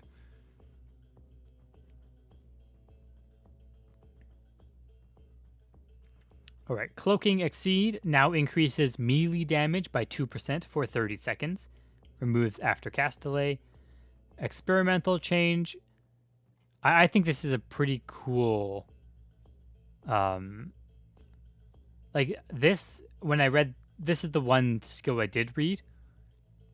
I think this concept is cool for MH because, like, I mean, even just in general, because you're cross impacting and then you cloaking a seed and then cross impact again, and you cloak momentarily to increase your melee damage. And I think it, like, you have to actually use more skills than just one click spam to get your full damage potential. And I think it helps class identities better. Like you feel more like you're playing an assassin when you have to like attack, cloaking for a second, attack again, and then after 30 seconds you cloak again, attack, and like you actually have to intertwine these skills in between. I think it's more interactive as well. Enchant Deadly Poison, increase damage bonus from EDP to 100% weapon attack and 75% equipment attack. Basically, EDP has been a mess of changes over time. I think mainly because they didn't say the precise changes in a couple of the patch notes, so it got very lost. Dark Claw, the following changes are applied with the job improvement. Bonus effectiveness to any monster remains at 50% melee damage. So no change on this inside MH. Stays the same. Archbishop. Magnificent now increases holy and neutral elemental damage by 5% for you only. Which is cool. And we got 6 more classes.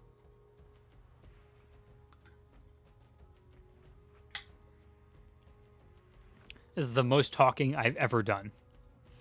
My throat kind of hurts. This is too much. Royal Guard. Defender. Long range damage reduction has been reverted. Oh, so now you get 80% ranged reduce damage when you use Defender, which I think is good. It's fine. Just keep talking. Feels like an ASMR. All right, if you say so. Doesn't feel like that on my end. The following changes are applied in conjunction. Actually, with this background music, it's very nice in the background. I can probably talk forever with this going. Level specific effects have been changed to the following. Level 1 increases range damage by 3%. Level 2 increases magic by 5%. Level 3 increases melee by 5%. All levels will grant 150 attack and 150 magic attack. Royal Guards get a pretty good buff in MH. I mean, just shield spell, but there are normal skill changes and on top of this one for MH, I think is really good. So, Sorcerer. Oh my god, there's so many things. Alright. Soul Change now grants a new status to the target, which reduces SP consumption of skills by 30% for 30 seconds. So...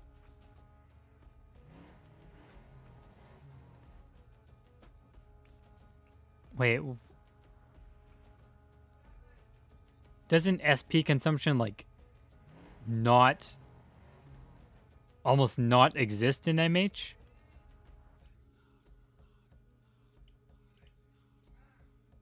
I mean, I guess maybe, like, Reverberation can run out.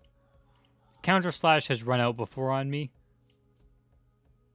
Okay, so basically it's for those specific cases that use 800 SP per cast. Not literally, but may as well. Health Conversion grants a new status to the caster, increasing all element magic damage by 1% per skill level, which is level 5 max? Health Conversion, yeah. Offertorium also consumes a lot. Oh, okay. Alright, I guess there are uses. it just feels weird in Monster Hunter where your SP on a lot of builds feels infinite because you just can't consume that much. So 5% all element damage, that's pretty nice. They can have a way around negating their SP problems when party with Sorcerer. Yeah. You've read the patch, kind of sad GX Sorcerer will be a sad build. The update, I believe, is going to arrive on the 25th. They said late February, and I feel like they would have said like next week or in the following weeks. If it was going to be next Thursday, which is usually their maintenance day. So I think it's going to be the Thursday after on the 25th. Which makes sense of like one major update per month until seasonal events happen. They have their own service for you now. Yeah. Warmer now cures and prevents the same statuses as Herbal Remedy. Alright, that's cool buff. Elemental Insignias. Increase the damage bonus to have full effectiveness if the attacker is a sorcerer. So everyone else is still 20%. But sorcerer gets 50%, right? DPS sorcerer is going to be pretty good. They got a lot of buffs. We're only halfway through. Oh my god. Holy.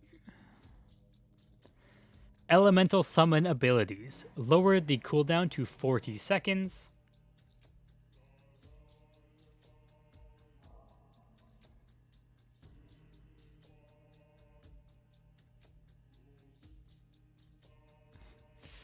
Yeah, or lowered the cooldown to 40 seconds.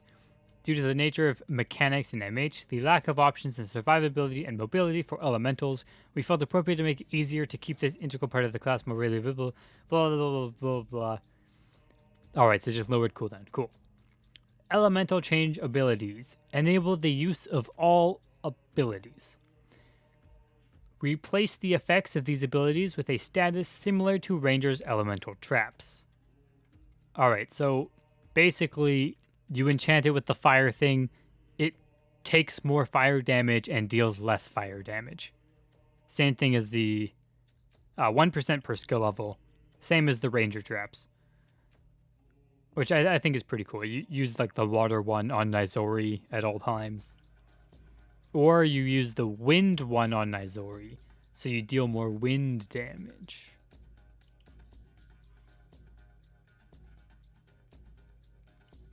So you can either reduce Nizori's damage or increase your damage to her, depending on what you need. Killing Cloud. Reduce the effectiveness of Cloud Poison to 10% at max level, or 25% for sorcerers. Cool. Mindbreaker.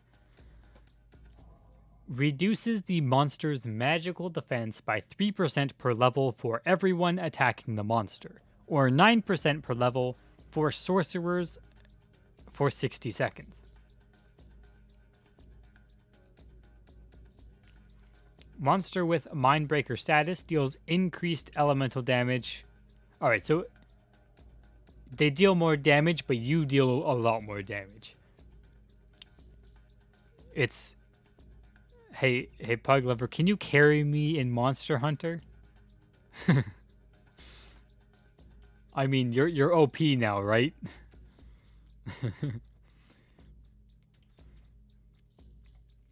I feel like these changes, everybody could start a MH leeching service. Like, it feels like most classes can do MH now.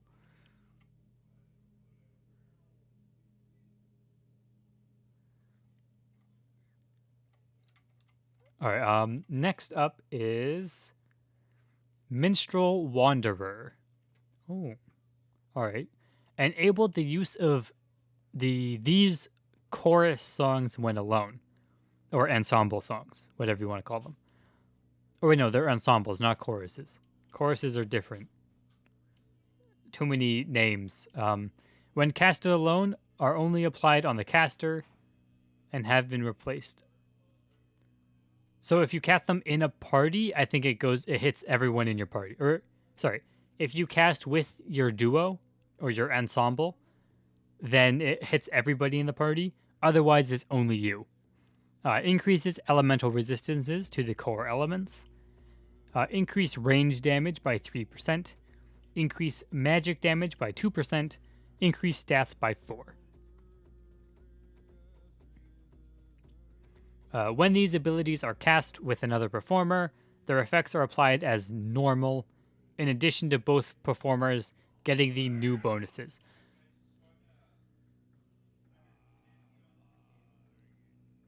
Okay, so they're casted normally if you're duoed, but then alone, you gain these bonuses. Or performers gain these bonuses, which is cool. Genetic. Bunch of bonuses. Red and blue herb activators. Now usable in MH, and only if the party has a genetic. And it grants 5% damage bonus instead of 15. Oh, it grants 5% for everyone, except 15 for genetics, which I think this bonus is really good. All of these small bonuses, I think, make it so, like, your party, you can obviously min-max more and have a perfect party, but I think you can have a better variety of parties. Like, you can invite a lot of different people to get all their different effects. So you can literally just invite everyone who comes along that is able to do it. So now you can have a lot more freedom in MH parties. You're not stifled by bad nerfs. Cart Boost now grants a new status when used, increasing short and range damage by 2%. That's cool. Stein Wand, reduce cooldown to 30 seconds. Silent Breeze cures the same things as Herbal Remedy, has a 30-second cooldown. Bloodsucker, disabled because it's leeching effects. Spore Explosion, the new debuff, increases range damage by 2% instead, or 5% for genetics. Yeah, there's a lot of diversity now. And I think party setups don't, like, on the low end, don't matter as much anymore. Like, you don't need Rune Knights and GXs to carry. I think. We'll see how it turns out. But I think top end, there's a lot more to consider for min-maxing.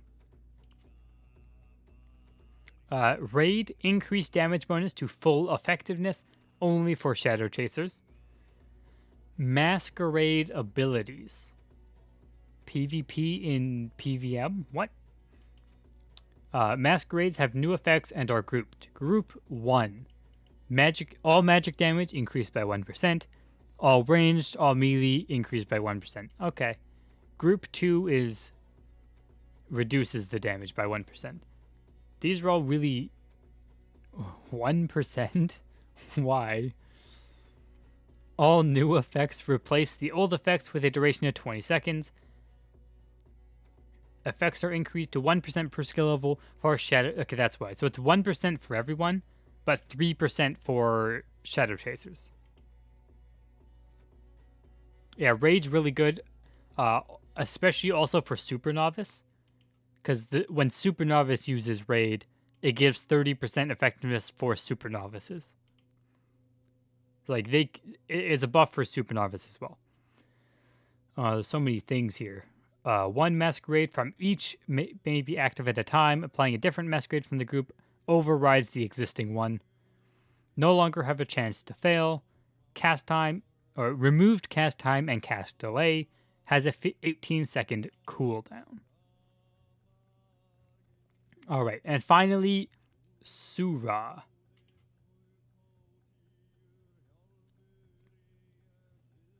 Steel Body. Increased walking speed up to 7.14 cells per second maximum. This is the base walking speed, I believe. I think. Or it might be increased agility walking speed. It's better than 5, though. 5 is, like, slow. Increased damage reduction up to 25%. Can only be cast if you have the tank role. In efforts to promote tanks, movement speed was removed and increased the defense. All right, cool. This also affects Supernovice. Supernovice gets the same bonus to Steel Body. Earth Shaker now applies a new status, increasing short-ranged physical damage received from all sources. Alright, so it increases melee damage received by 2% or 5% for Ceres. So it hits the target. Duration of 30 seconds. Ride the Lightning now applies a new status with... oh my god, I can't talk anymore. Now applies a new status to targets hit, increasing their ranged physical damage. Talking is so hard. I'm losing it. Alright. Ride the Lightning now applies a new status to targets hit with this ability, increasing the range damage received from 2% or 5% for Suras for 30 seconds. As previously mentioned, the effect does not stack with Spore Explosion. If both effects are used, both classes will gain their full effect, while 2% retains for the party. All right, that's it. That is the Monster Hunter changes. There's a lot of small changes. I think the diversity of MH parties will improve, and MH as a whole, I think, will actually improve. Because I think a lot of stuff that was pushed down before, I guess, like it wasn't good because of nerfs or restrictions. It's all like classes can do a lot more now, and you have a lot, like, you can now look for things to do opposed to like looking at things you can't do. I think is the big change. I am very happy with, I mean, obviously I'm happy with the normal skill changes, but I'm also happy with the MH ones. I think at first glance when I saw all the like small percent bonuses everywhere, I felt like it was kind of a mess. But like, I think it's because if you look at it as a whole, there's now like 30 skills that apply a small bonus. But if you just focus on your class in MH, like, if you're playing GX, you don't need to think about what their skills do and increase. You just need to think about what you need. Like, if you're using Soul Destroyer, then you should make sure you're using Dark Illusion, right? And that's basically it. Like, maybe Hallucination Walk if you take aggro or something. Like, you need to focus on your things you can do to help your party, and not like, hey, you cast this for me. And then like, if everyone focuses on their own skills they have, it's a lot easier to comprehend everything in MH.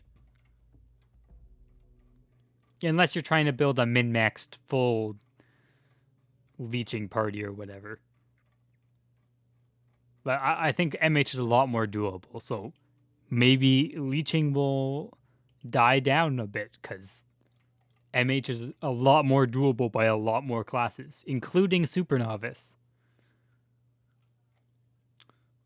Well, alright, that is done. How much? Huh? That took 2 hours to go through. Holy crap! I am out of breath. I'm gonna download the VOD later and edit those into their own separate videos as well, and edit all that stuff down. And Dorams will delete the MVPs. Dorams can probably just solo now. You don't need a party. Now that you mentioned it. Yeah, now that I mentioned it, I think these changes are I feel like an inadvertent solution to leeching. Like, I feel like their goal wasn't like, hey, how do we reduce leeching? Oh, we should, change a bunch of skills.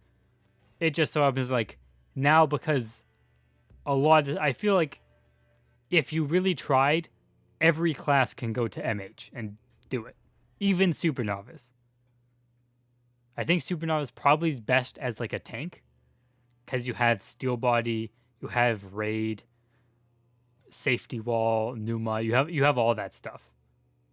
And you can, and in Steel Body in MH, you can cast skills. So you can cast all your stuff.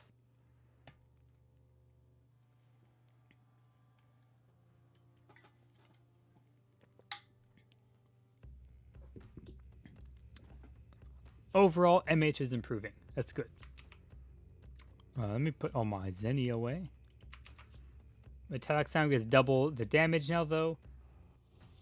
Oh yeah, so the thing with Metallic Sound, it says it gets double damage.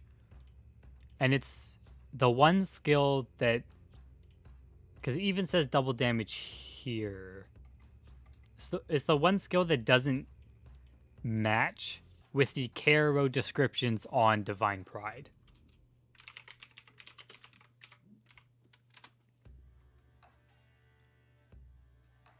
So if we go here, right? 120%, and like this is the same as before. It hasn't changed.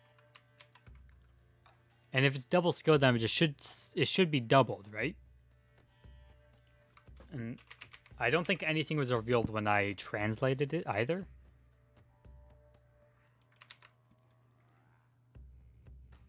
Release high-pitched sound to deals damage. Increase damage done to sleeping enemies. Damage is added by increased based on lesson level times 60%. Increased by base level. And there's nothing on it. All the other skills, though, they're all changed. They all have the new things. It's the only skill that doesn't match. And I'm unsure, like, if maybe the change got reverted and they didn't put it in. Or if Divine Pride missed the skill and didn't update it. I think we'd have to... I wonder if... KRO... Metallic Sound? Oh, Jesus. Not IRO. That won't help us at all. Can I do 2020? Minstrel leveling. Oh, that's reverberation. That's not what I want.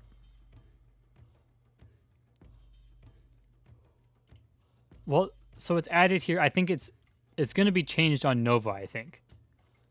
But the thing is, this one, like these, I don't think are technically final effects. Most of them are probably final. But I think like things here and there are reverted and not actually put when it's finally implemented. Because like when these are first posted, I think even like GX Soul Destroyer said 0.3 cooldown and not 0.25. Like all that kind of stuff. So like that was changed. It's like I'm not sure either it was missed on like Divine Pride's updates or something, or it got reverted and didn't get implemented. I wonder if there's anything on this page. Metallic Sound. Okay, there's no more on this page. Just go through the pages and search it. Nothing on this one.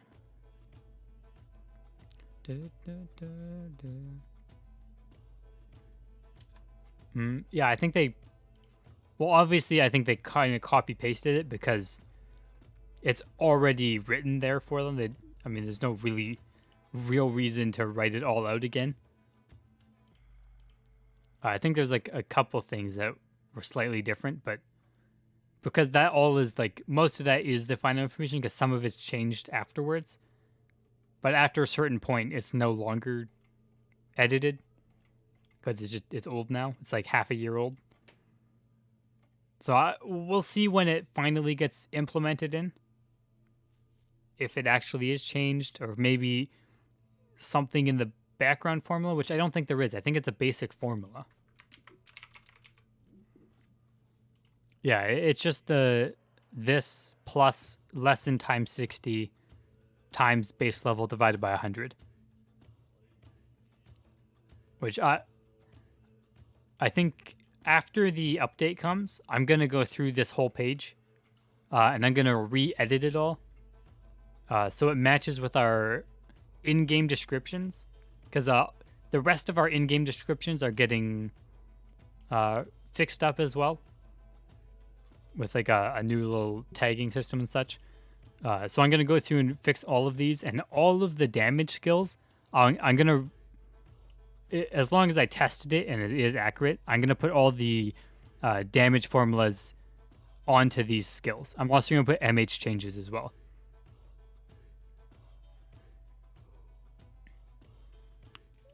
Imagine 4 mil per metallic sound. It's broken. But yeah, I want to put all the the damage formulas and fix all this information so it's accurate.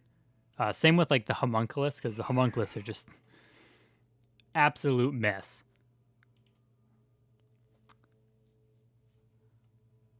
December 2020. What is this? I don't know. That's some weird site. I'm getting off of that. Bye. All right. I think that's it for the immense amount of talking. I still want to see how far I can get with Shotgun Rebel.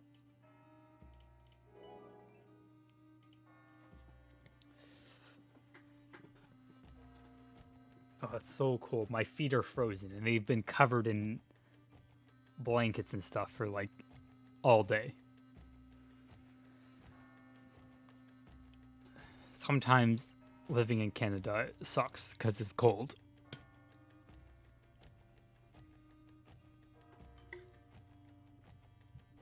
I wish it was hot.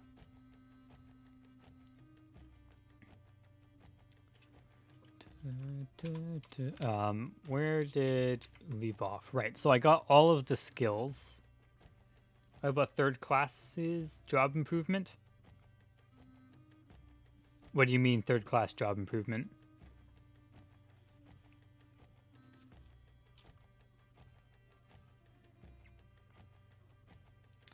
Oh, I wish it was hot here. It's not fair. Can you push the sun this way? I would appreciate the heat. What do you mean by third class job improvement, Puglover?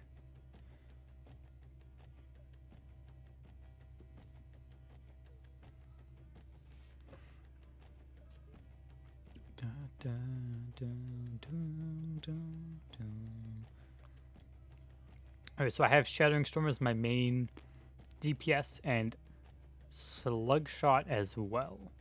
So this is like the heavy bullets.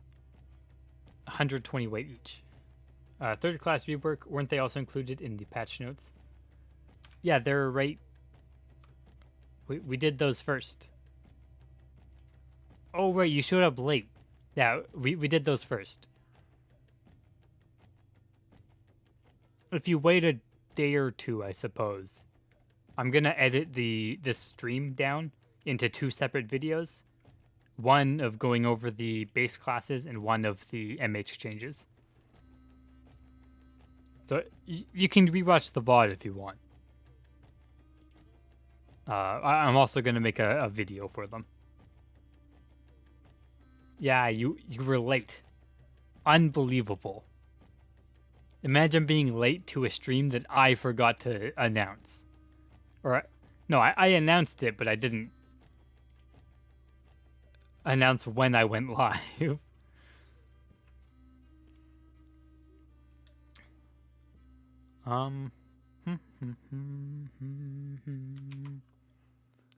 Right, I think I also bought Tilted for you not posting a note. But I posted that. I'm also setting up stream at 12:32. Imagine not constantly reading the Discord chat.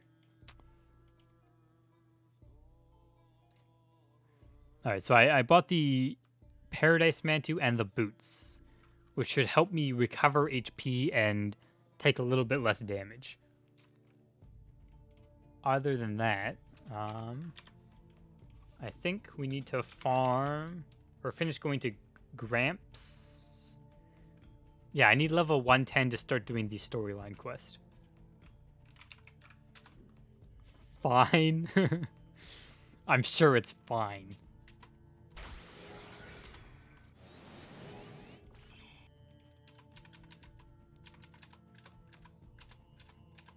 It's not my fault I didn't announce it.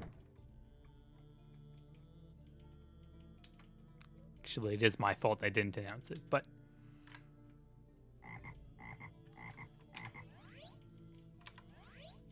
Increase accuracy, and then... Bam! Shotgun. Feels like my RO sound is a lot louder compared to my other sounds. Bang!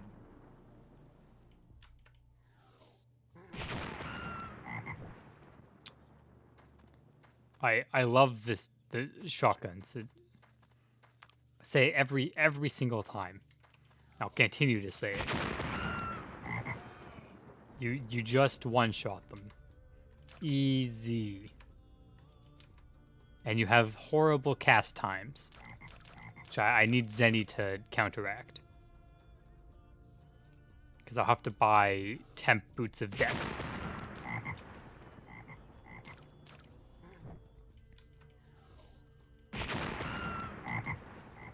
We can solo farm pretty well, though, with, like, minimal stuff. I didn't really give myself that much bonus start. It's the amount of bonus start that, like, you probably take, like, a couple hours, maybe 2 hours, and you can catch up. But I just kind of shortcutted that little bit of farming.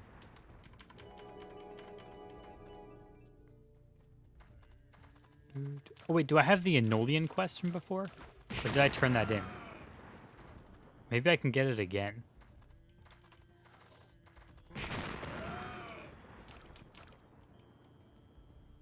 Bam, bam.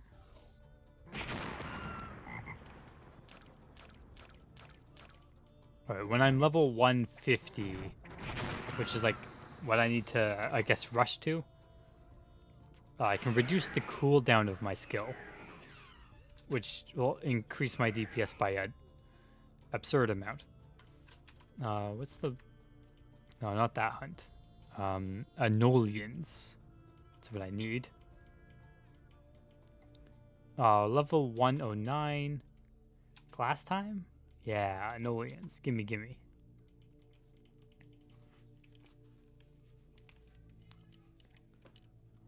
Alright. I also fill up on weight really fast. Rebels don't have very much room. Which I need to get a lot of strength anyways, though. Because carrying slug bullets is going to be hard.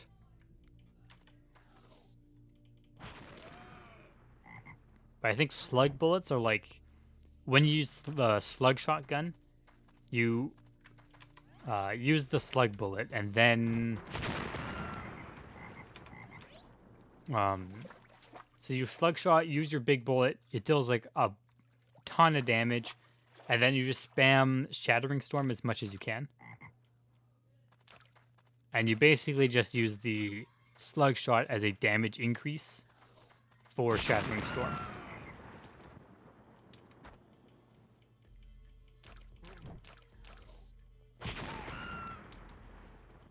I'm curious if I could get into Monster Hunter eventually, when I get better gear. Like, could I do Monster Hunter with Shotgun Rebel?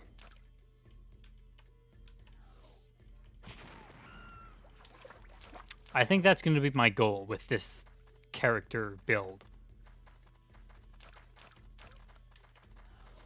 I want to do Monster Hunters, like not, you know, get Leech and complete it, but like actually participate and be a active member in a party to clear MH.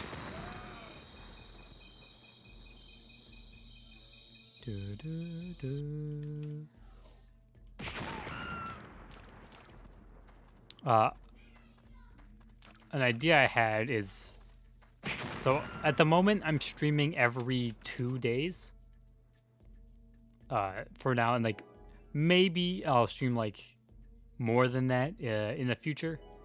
But basically every 2 days I'll do like a stream where, like today we covered the patch notes because, the patch notes were there. And then I'm going to Shotgun Rubble to work on this. And if there's like, events and stuff like Valentine's Day, we're going to do a bunch of costume events or create a bunch of costumes from the event and give them away as usual. We're just going to do that all day. Just chill and farm costumes. But I was thinking like after the skill patch comes in, or maybe starting next weekish, I might do bonus streams out, like not counting these normal streams where we do actual RO stuff, but like extra streams in between or like later in the day or nights, of like just chilling and wiki editing basically. So it's not really like content orientated, but just kind of like I want to help edit the wiki and improve stuff there, but also just doing that alone on my own time it's pretty boring. So like if I stream it and people can, stop by for a minute, say hi, see what's up, all that kind of stuff. I think I can get a lot more done on the wiki, or like be open to questions while I'm editing it and stuff. Or if you want to learn how to edit the wiki, I suppose, as well. Notice me, senpai. Love your stream. 50 ARS? What? Thank you for the super chat. I mean, just donation. What is our ARS? I don't even know what it stands for. That's not currency. Argentine peso.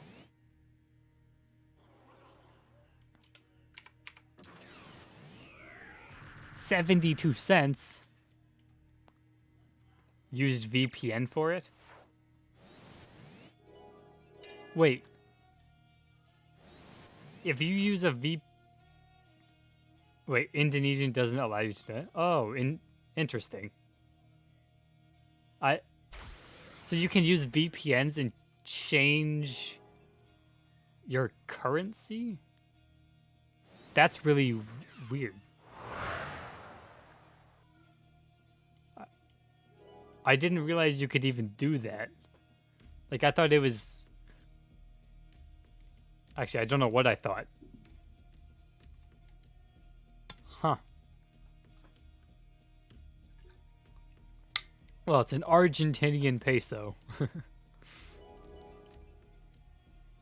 You learn something new every day.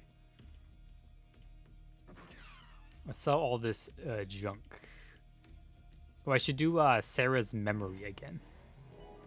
Hood. Yeah, this is garbage now.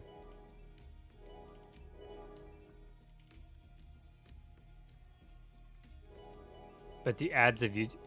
Oh, I guess the ads will change depending on location as well. Huh. I mean, I don't really use a VPN, even though I think I should, but... I just end up not using one. So I really don't know about all the small changes that happen. Like currency changes and ads of YouTube. I suppose you'll get like local ads for wherever you change to.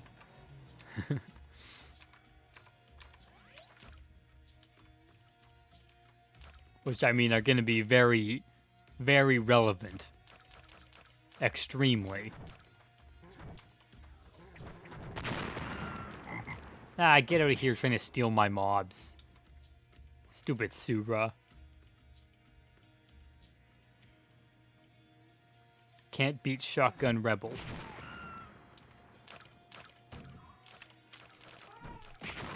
King Schmidt's Strong Insignia or Illusion Booster better for Rune Knight?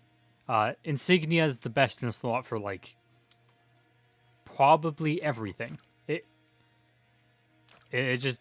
The combo with the Temporal Boots is just so strong. Even raw Insignia, I think, beats Illusion Booster most times. You went back to my Caro job improvement B? Okay. And the changes to striking simply mean you need to be in a party to cast it. Oh, okay, that makes sense. That makes sense. I get it now. That's actually something I need to note. You just got like 30 mil.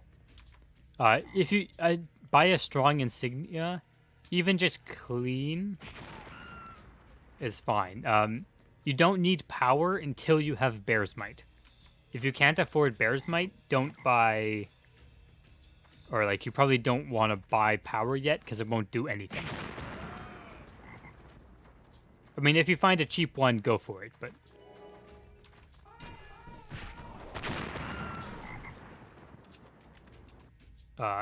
like, for budget-wise, a clean King Smith's Insignia, 10% attack just flat is really strong for 2 or 3 mil, I think it is.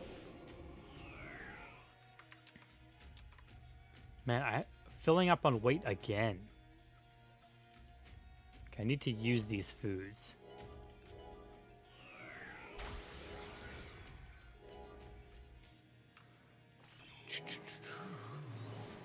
Because I think they're weighing me down. Oh, it's these crystal arrows.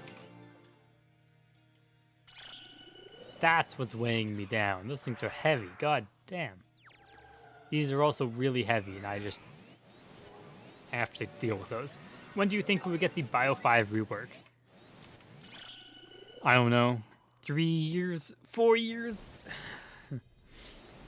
No, probably like later this year, I hope.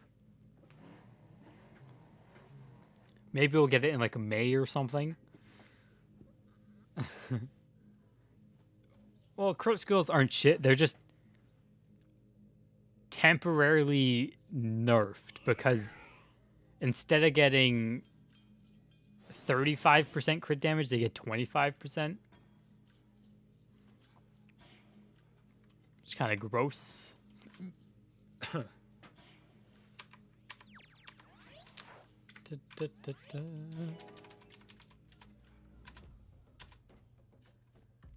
I mean, they really are nerfed a bit more because we don't get the update, though. It's not false bug liver. Which is unfortunate, but oh well. I would like the update to come, though, because I do want to get, like... I want to see how good melee percent would be on my old Bone Circlet if I use it on Counter Slash. Because I feel like that would be pretty good. Love your reactions as always.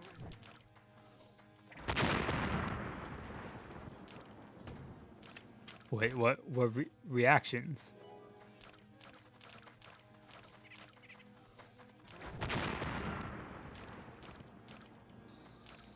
I feel like I don't know what my reactions are.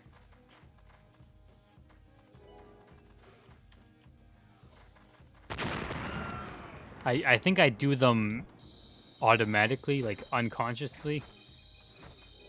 Because I can't picture in my head like what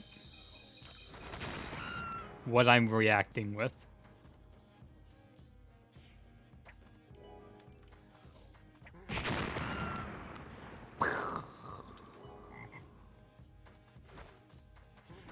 Man, what a good class. This is how it's supposed to be. Give it some time, unlike KRO, who immediately solve their own nerfs simultaneously. I mean, KRO... Yeah, I guess so.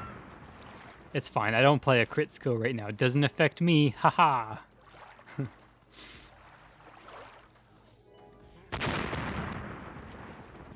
The stacking sound effect. Alright, one more mob and I should level up. And if we complete this Gramps, we also get an Endeavor token. I think I'm actually out of Endeavor tokens as well, because I've not been doing weekly quests. Probably because I'm too lazy. So I guess later on, Rune Knight will use Strength to tan. Yes. I think, well, outside of Monster Hunter, yes. 100%. I don't think they use Ignition Break in MH anyways, so. Everyone and Archer are pondering whether to jump to an Aerostorm Aimbolt. I think Aerostorm Aimbolt is the most flexible build. Because you Aerostorm all the monsters and you Aimbolt the boss. And that's like it's the same concept as like Rolling Cutter of the monsters, Cross Impact, or Soul Destroyer of the boss. I feel like KRO did that for a lot of classes, like intentionally. Because even Royal Guard's Earth Drive is the same way. You Earth Drive the monsters, and then you can overbrand the boss or whatever. Like you're meant to use your small AoE skills to clear mobs, and then use your DPS to kill the boss in 2 seconds.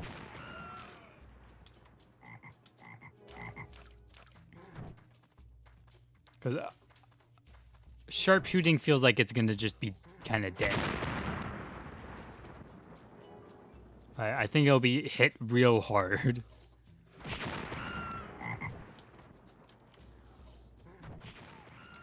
How much damage do I slug shot for again? Good old 100k.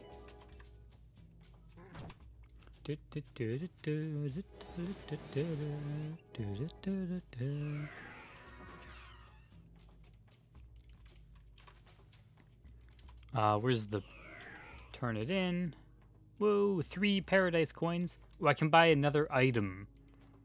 Should I buy the attack percent ring? I think I should. I mean, it's 2% attack, but I mean, it's better than not having anything. Right? Oh, unless there's is there a ranged one? I think there was, right? Heal. Strength. Oh, is there not ranged? Magic. Oh, range percent by 1. I'll take it. Gimme, gimme.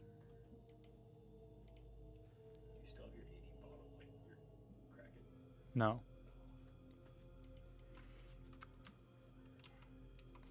Wait, swap gear. What the? Oh, wrong button. I can get Platinum Altar now. When this gets level 5, I think I'll use Holy Bullets so I can Platinum Altar. Or I could Heat Barrel. Yeah, Heat Barrel also gives you a lot of damage. But also ends, or has like a long cooldown. Gonna go for Rune Knight. Any clue what you should build? I personally, I think I would build Sonic Wave because I think it's like the good version of Soul Destroyer now. And it's not halved in Monster Hunter. Like you still get the full thing in Monster Hunter. I think it's good in and out. Wind Cutter is good for early on and like leveling because you ignore defense. It's very strong. Ignition Break in PVM is like AoE cross impact basically. You just crit everything around you. You could go for like a hybrid Ignition Break Wind Cutter, I guess. Let's go make a character together. Hyper will have around 10-second downtime. Oh, does it? Oh, I thought I had like a 3-minute downtime. Okay, I'm gonna get that then. Because Heat Barrel is pretty strong. Oh my god, I should probably keep that. Oh, well, I just want to use Heat Barrel.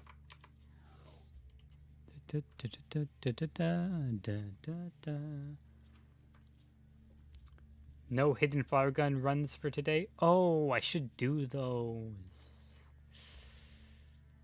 True.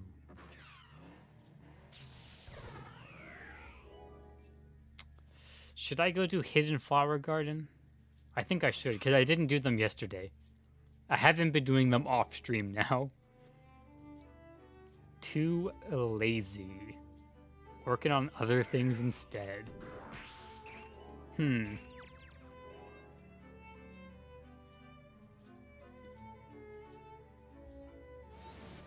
want to become a member too? Fund you? It's $1. How am I supposed to fund you? Well, I guess it's might be more than $1, depending on your type of currency.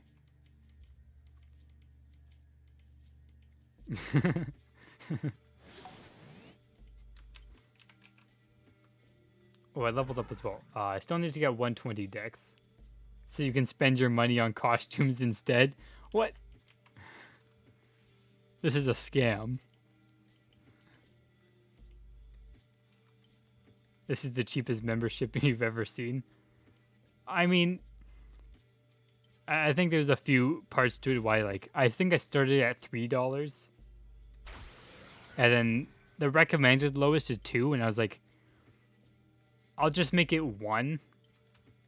Because first is like, I feel like it, I haven't grown enough as a content creator to like say, hey, memberships, you know, $3 or $5. I think it's too much. I don't do enough to warrant that. And also, YouTube's emotes are garbage. All of these basic emotes, they're terrible. They look ugly. Like, ugh. Where can it even load? No, the whole thing's frozen. Like, these basic emotes are like, oh my god, this thing, like, look at that.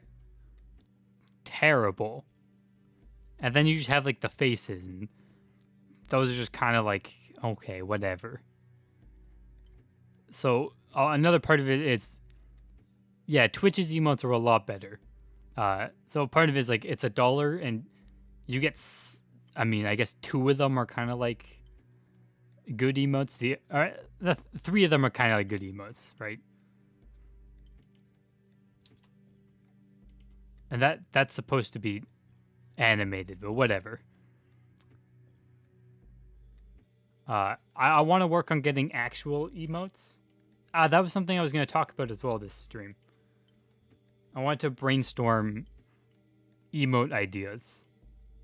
Because like these 3 I have now are fine. The 2 of them I want to keep for sure. The Ahoy Pepe.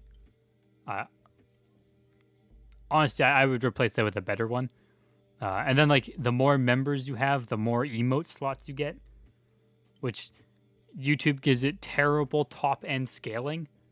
Like, more Pepe frogs. Well, I was thinking, like, I could add, like, more just, like, the normal emotes. I also wanted to get custom emotes of, like, so most streams have, like, emote customization. I don't know why I keep bringing that window up. It's a tiny box in the corner of the screen that I cover anyways. Emotes of like my icon character, wherever that is again. Where's the best picture of it? I guess that would be on my computer itself, but yeah, so like this character, but with like, You know, like one with a heart or like different facial reactions, those kind of emotes. I want to get like a bunch of those done. You'll ask TealCreations for customized emotes? Yes. I mean, all of my stuff is done by TealCreations so far. And I don't see why I would change.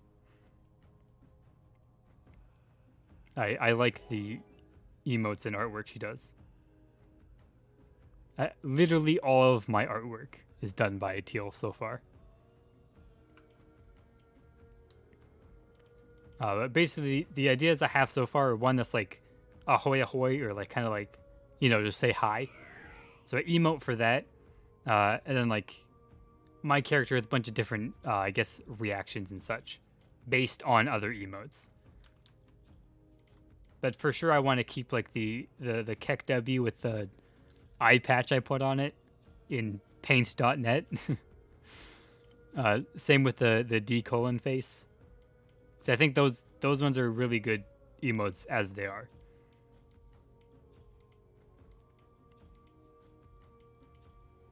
So if you have ideas for emotes, you asked for a commission to her 2 months ago. She's always booked. Yeah, she commonly, like, when she opens her commissions, she fills like within 24 hours. Like, her commissions are always closed because she's always full.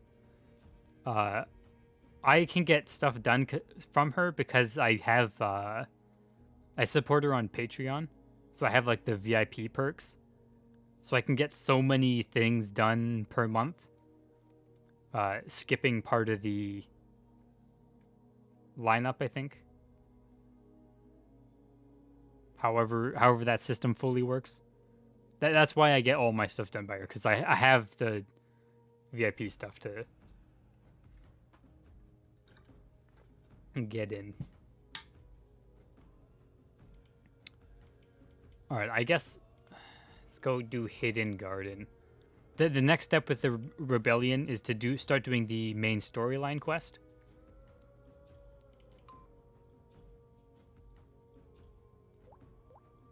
Yeah, kind of like prioritization. Yeah, I think she like only takes in so many normal commissions so that there is room for the VIP ones.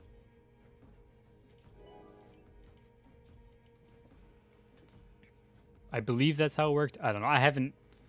Honestly, I haven't gone into the Discord in like a couple months since I got the last thing, which I think was my last artwork, the avatar. All right, where's my gears and stuff? Oh my god, I can't wait for the skill update now. Not having to use rolling cutter anymore.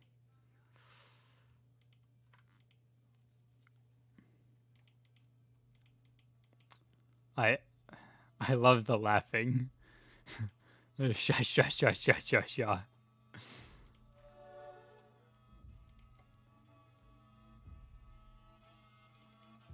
It's the best laughing out there.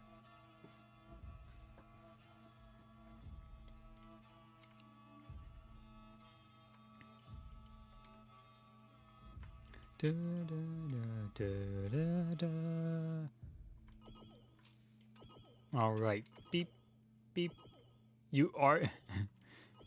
Have you fully become a Brazilian now? Does anyone want to run Hidden Garden? You're married to a Brazilian daddy? How much do you... ban? I will ban you. Angry face. You'd like to... come here. Come to the entrance. Yeah, you can come. Oh no, okay. Everyone can come. You already suffer enough playing Sura.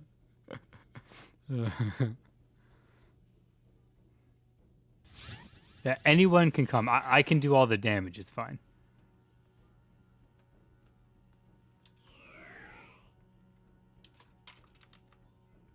I normally solo it, but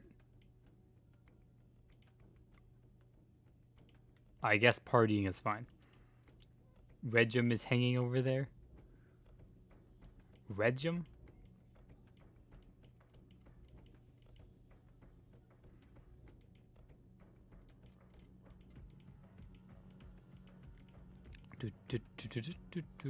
How to go there? You need to... Have you done the 17.2 story so far? Or started it? Free leech for everybody. Hooray! Lovercraft. I don't know who's who. I'm going to go in this corner here. Okay. Join.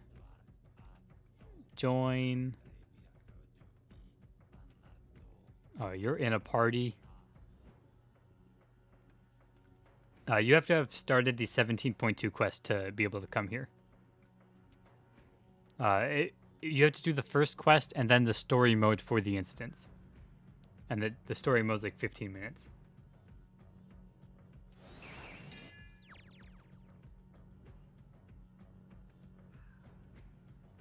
Later, alright, wait, you're doing the story mode now, or?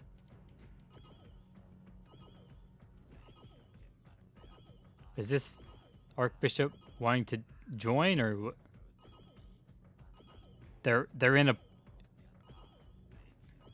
Is this a random Archbishop? I have no idea. Alright, I guess so. Look, Archbishop. If they're here as well, I'll take them. Yes, watch and see how OP my build is.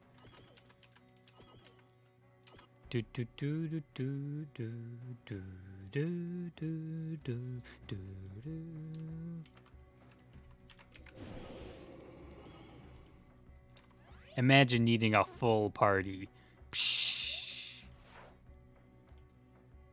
Imagine that. Do I have all my buffs? Oh, okay, boost into well, there we go.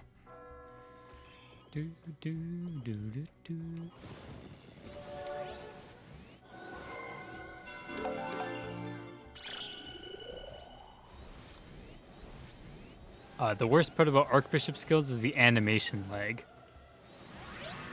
I think one time I tried to Dark Claw Lambda, but we had 2 Archbishops, and they both casted like all the skills. And my Dark Claw was delayed like 20 seconds. Because it was just like skill after skill after skill, and my Dark Claw just wouldn't go through.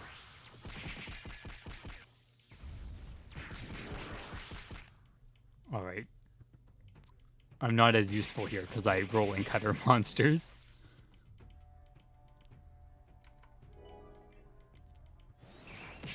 I ain't built for these mobs yet. It's my actual skill that does damage is still knockbacking.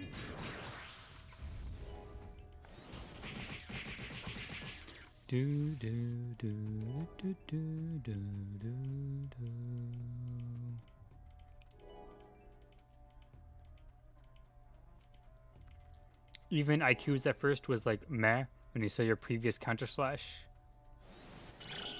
Well, counter slash is like really strong because of its inherent bonuses. Like 100% defense pierce, very powerful. I don't need any defense pierce gears at all. I don't need expiatio either. Oh, for rolling cutter I do, but for like counter slash, nothing. Just full pierce all the time, even on bosses. The only downside is it's hit reliant, so like you can't crit with it. You can miss high flea targets. And you have to proc weapon blocking.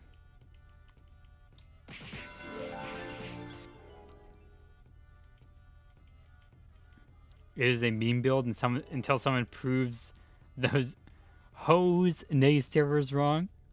I don't know why you're calling them hoes, but okay.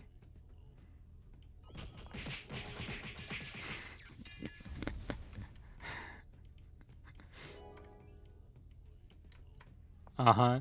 Those. Yeah.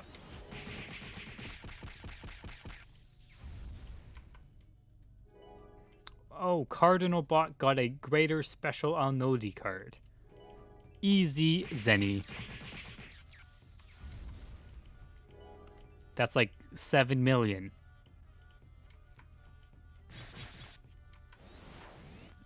They'll probably make more Zenny than all of us combined. Let me open... Okay, let's close the calculator Excel. That's... No, not calculator. Excel RNG boxes. What is this? What do you stream on? YouTube. Oh, that was like half an hour ago. Whoops.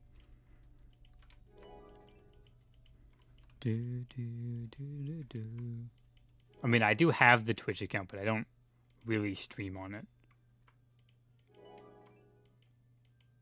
Because my internet problems were amplified there.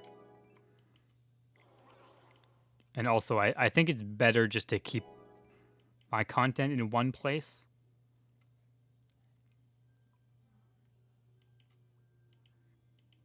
I mean, like, I feel like that's most builds that... Like, a build isn't meta until somebody builds it. Like, I think that's with, like, it's like every build. If you can run 10 plus character on Hidden Garden, would you dead?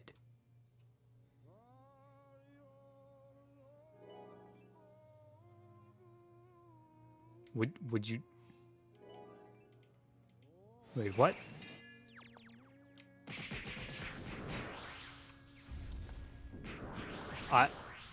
Like, would you die?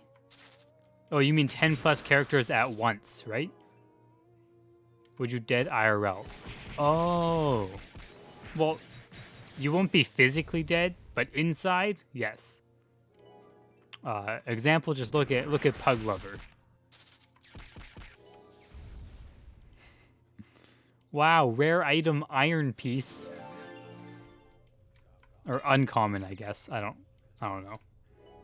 I don't know the rarity colors. I've only ever seen green.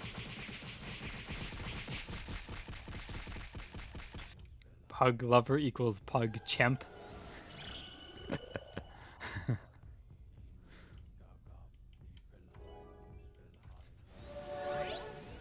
My foot is frozen.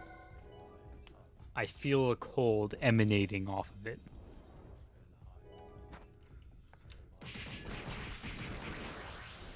This is truly hell.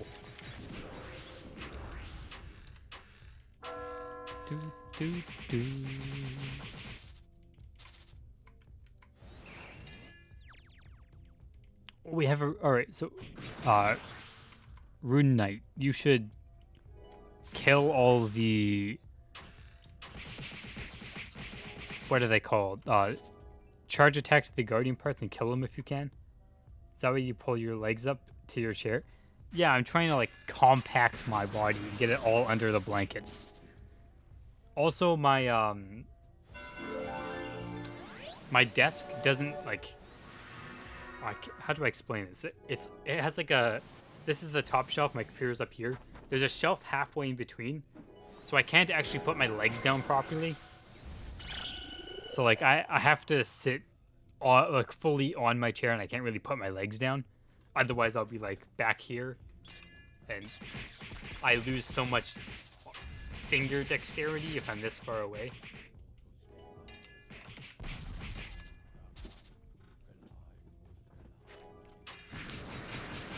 Burnt you out already, but you can't complain for once you love gambling. Gambling is how you make Zenny and RO. I mean, from when you... If you, like, look at it, gambling, usually you lose money, right? And it's like, oh, I could farm Gafania with the same time and make guaranteed Zenny. But also, if you think about it, the amount of players that say they only make like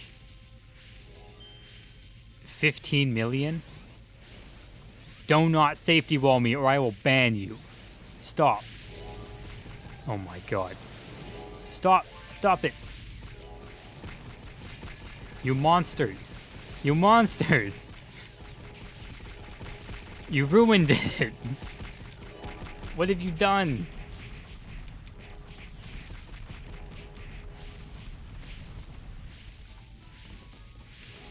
Never safety wall me or my family ever again.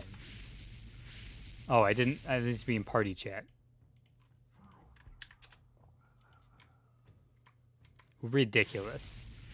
Safety walling me? And good sources any at that too, just a bunch of our meal tickets. Ooh, auto box. Alright. Magic defense. 179 and 17. Sad.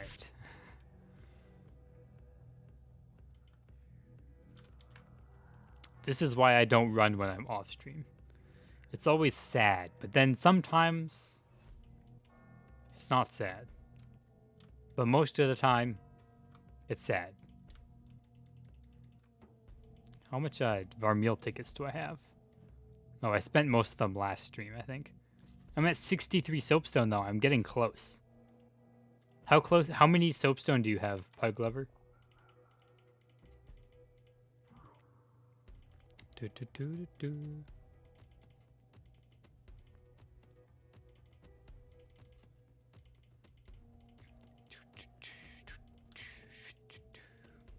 Oh, I forgot to mention. Normally I have like Ye Banished Privateers music in the background. But I've been listening to this background music lately. Which is, it's by Danheim. And it's like Norse or Nordic kind of like music. But it's like epics and stuff. It's like, it's not, there's some lyrics, but it's not really like coherent songs. And it's really nice just background music for most stuff. I have like links in the description and stuff for it. Ma's 250 soapstone though? Damn.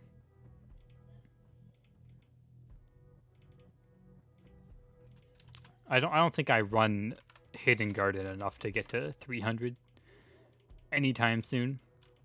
Especially because you always get one every time you get soapstone, and it's stupid. I think it's weighted too hard.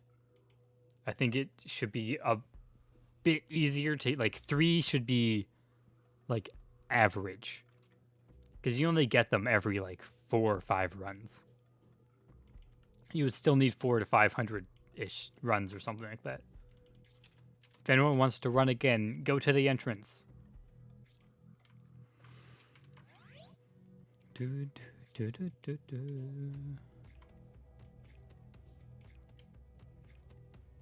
Da, da, da, da, da, da, da.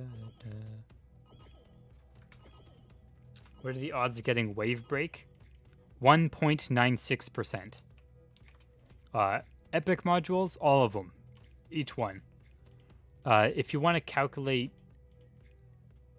So I think this is 2.5%, and I'm just unlucky at the moment. So if we do equals 2.5... I don't think this works. I think it'll get my brain going, though. Oh, wait, what? That didn't work. Okay.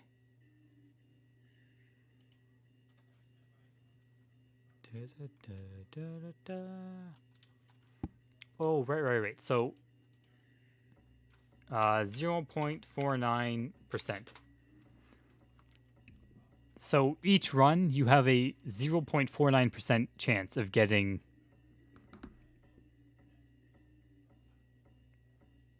Wait, that's not right. It should be 1.96 of 2.2. Hold on. How does math work?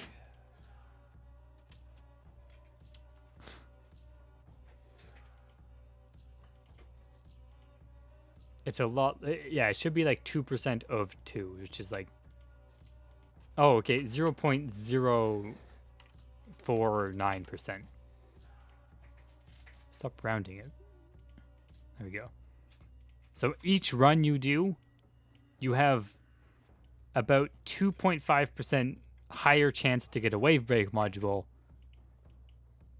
or 250% higher chance of getting wave break than you do the MVP card. It's pretty close though. It's like if you... It's like the same chances of getting an MVP card if you used high efficiency gum. Except if you use HG gum, you have a higher chance of getting Lambda card than you do a wave break module. Awful percent. What is that? Okay, it's a pug. It's very small on the tablet, and it just looks like a blob. Oh, I didn't even look if there's anybody there. Oops, I entered.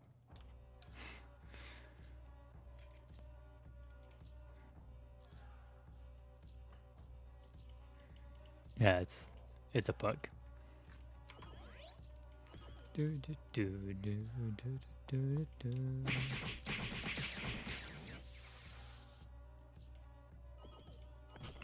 I hate that beeping sound in the instance.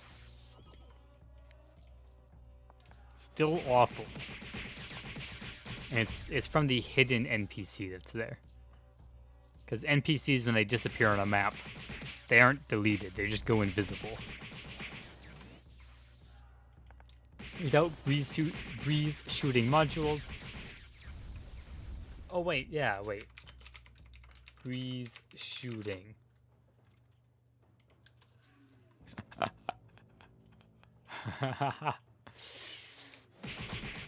Painful. Imagine people who spent 2 billion zenny to get their armor enchanted with 2 of those. Those people are very sad. Yeah, Aim Storm is probably worth 1 billion now. Oh, I sold one for 200 million. Oh no. Feels bad. Ooh, at least Berserk Slash modules. Maybe those will go down. Okay, they're still at 250. Because Soul Destroyer, I mean, it's still good though. Obviously not as like super strong as before. Unfortunate.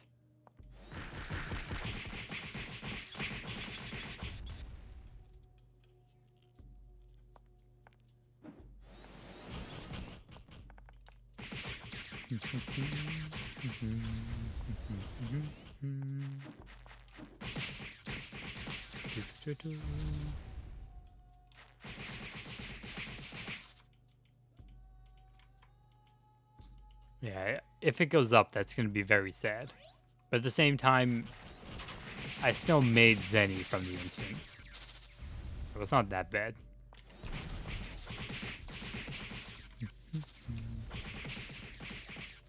I mean, I thought the update would come a lot later anyways, so... Ahoy Krishna. You have a very long name.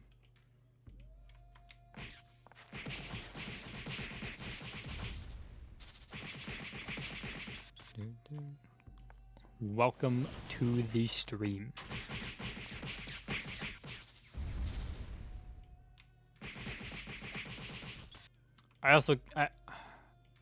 The biggest thing I want is just to be able to use Counter Slash on these monsters.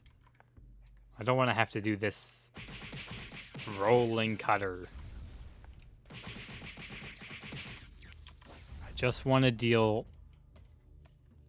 insane amounts of DPS to normal monsters.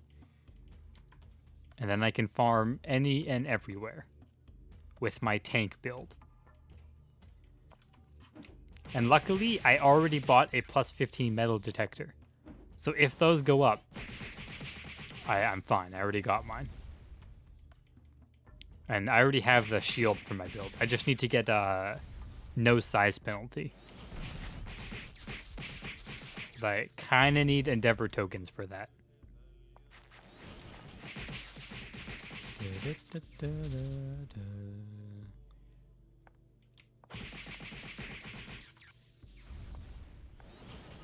Still have yet to encounter party with ignition break, rune knight with 2 wave breaks.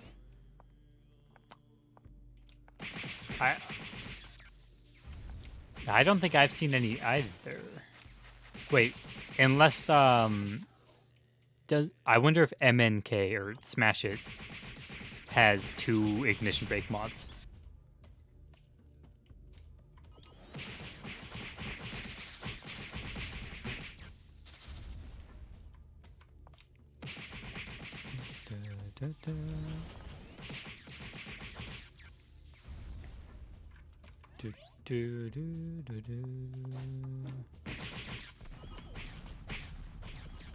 No EDP. Same damage as my rolling cutter on EDP.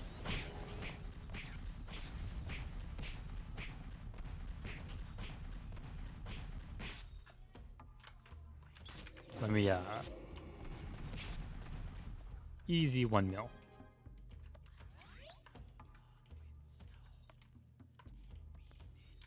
Let's get activator.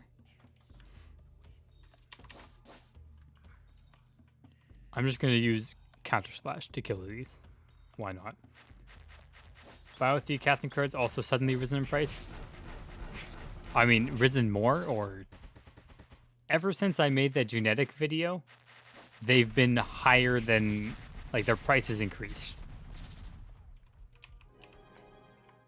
And then I think someone said used it in like a Rune Knight build, and then it increased from there. It's a good card. And it probably is worth more than 1 mil or 2 mil that it used to be.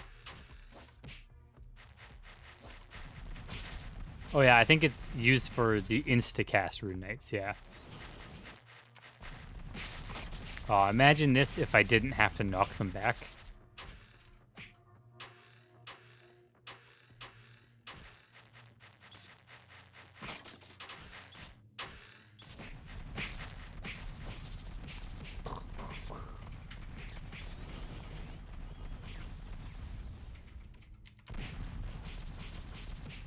See that? If you put him against a wall, that's so great. You play NovaRO because of me. Well, I'm glad you play NovaRO.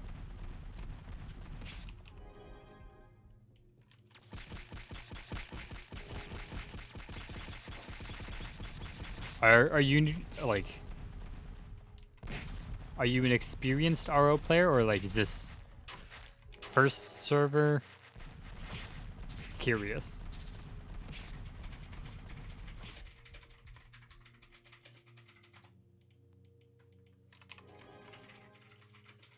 Alright, we don't have a party this time, so I need to jump between all of these Guardian parts.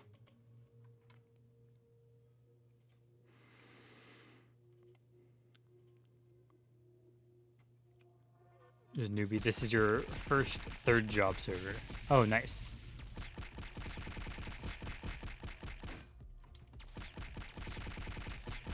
We're getting some of like the, at the moment, final 3rd job changes. At the end of the month, too.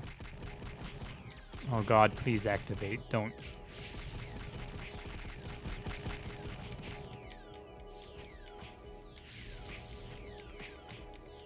What a great build. Wow, fantastic. Oh, look at the DPS. Oh, the shields are back. Time to stop DPSing.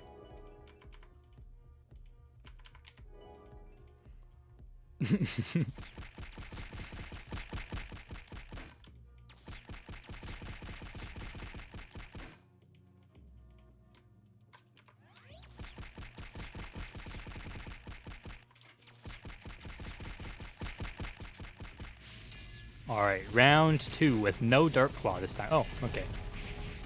Activated right away. Well, look at that damage. Beautiful. Alright, I Dark Clawed. There we go. There's our DPS. We're catching up to S. Honestly, even though we're behind in updates, I don't feel like we're catching up to them on like the same level. Like the quality of our server, even behind, I think is still better than SM. What I get? Fast. 180. Fast. Boop. Just lacking some class stone enchants and patent weapons. I think patent weapons I think they're going to be either the next MH boss or starting in MH3. Which I'm betting more on the next MH boss. And I'm guessing class stone are MH3 minimum. I don't think they're coming with Hrungnir or whatever the next boss is for MH2. I think it's going to be MH3 before we get enchants. You still watch Mom Balance's videos? I've watched a couple of them, but not really that much.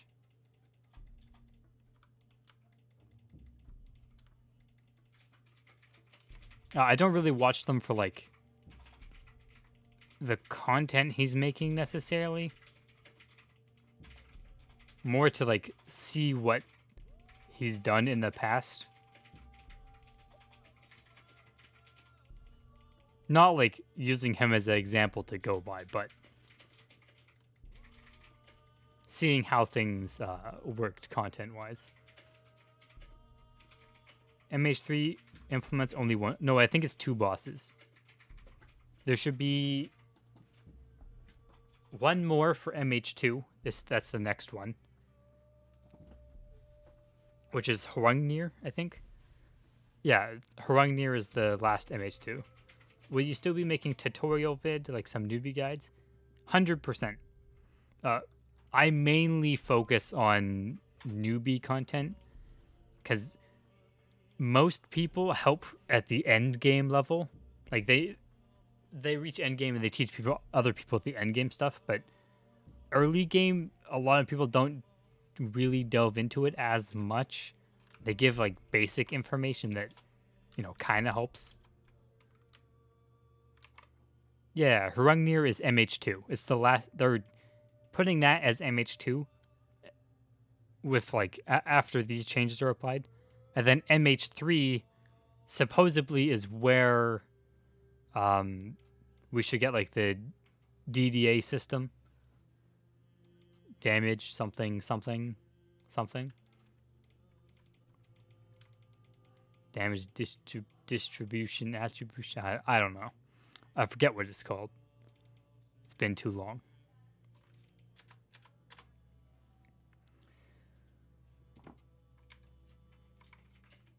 MH3 has what kind of animal?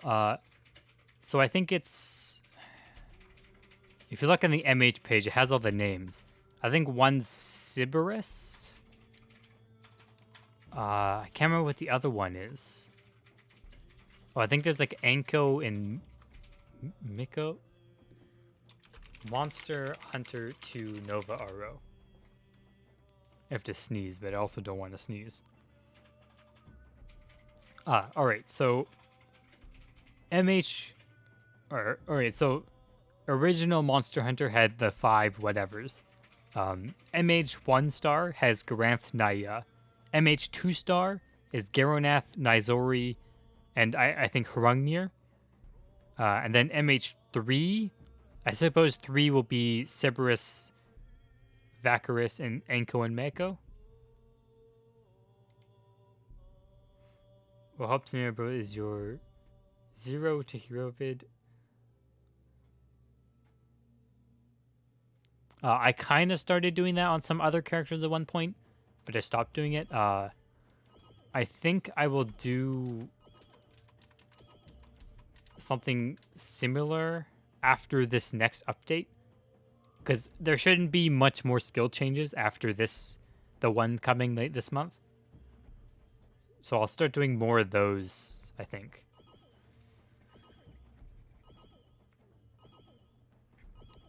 The Steam Elements bot running? What? Did it turn off? Okay. But basically, the problem I have with those is like they take a while to go through, and there's like 22 classes or something.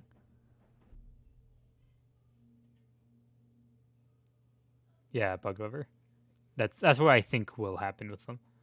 But it takes a while to like reach the mid game, and then the mid to end game was a lot grindier. It's like I want to find like a good point, like a stopping point, like kind of go along the class, learn the mechanics, or learn/teach, and like go through that stuff and like different choices in gear. I guess like the more how to start out the class, but not as much the top end game, because like that part takes a lot of time to like progress into, and I don't want to like farm Gifenya for 50 hours off stream to like buy the stuff to show end game.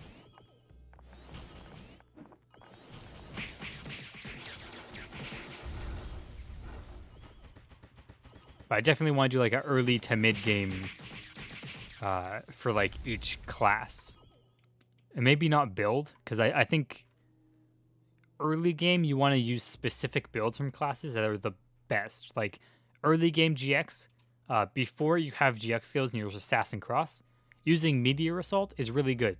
Even if you don't have the fixed cast reduction, like it deals a lot of damage. You could just also use Sonic Blow, and you'll get through most content. And then once you're a GX, Cross Impact is very powerful. You don't need much to cast it. Same with Rolling Cutter. Once you level 5 it clears your AoE for you very well. And then like stuff like that for GX, and then like each class has its kind of small AoE skill. So like I want to go through those and all that. We will restart that series kind of.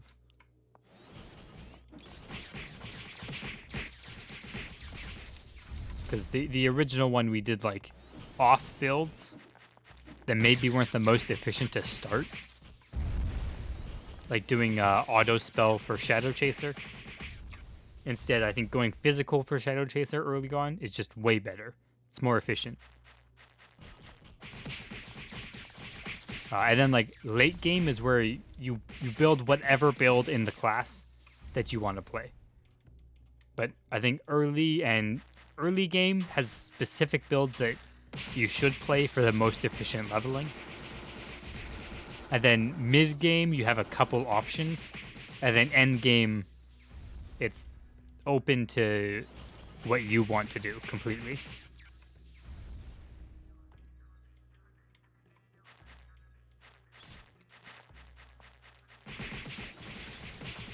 I agree. If you start teaching the character from early to mid, you'd already know what to build and what you should do.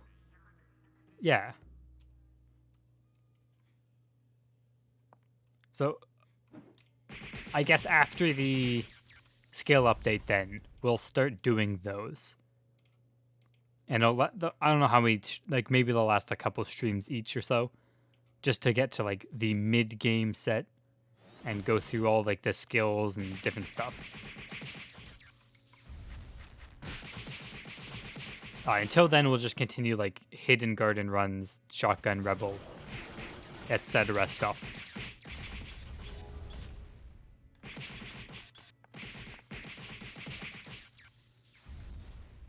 Because I think that would help a lot of class, especially like early game mages. If you build a warlock as your first character, 95% of people like that play the game in the main channels and Discord and all that will say it's like it's very hard to like use that as your first character, and you should probably build like a ranger or something to farm Zenny first. But I think there are ways to use warlock in the very early game, even with the harsh casting times and such, and elemental lock.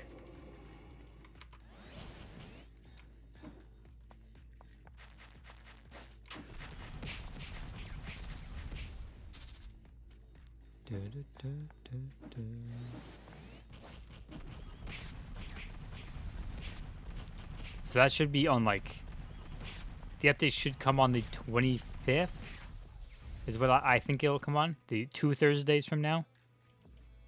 So I guess it'll be starting in like March. For Shadow Chaser,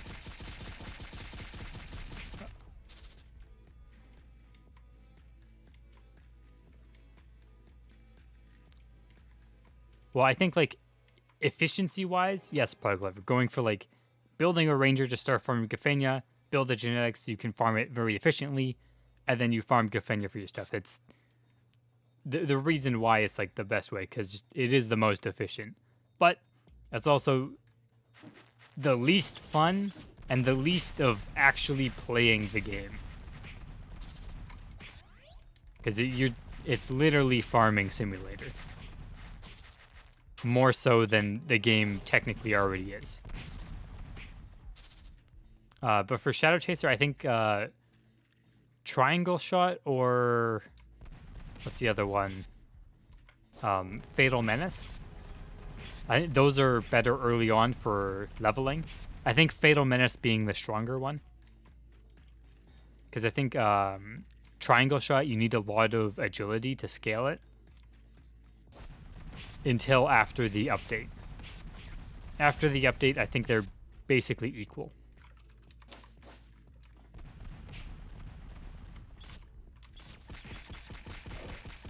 Yes, exactly. Gafenia Puke.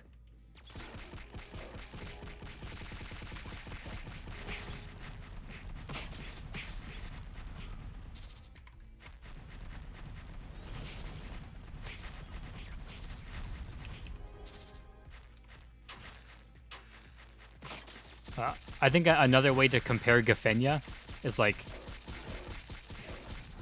Gafenia is like working at McDonald's, but then farming instances or farming cards, refining items as like starting your own business, I suppose. Eventually, you will surpass like farming Gafenia like standards. Converter, activator, weapon blocking. Perfect. It's like missing the experience of playing your character. Read a lot of stuff. Yeah. I commonly think that like it's a big problem in RO is like you have to read a lot, but then it's probably just every MMO that's like that. Because there's just a billion effects. Ooh, was that 9 million counter slash damage?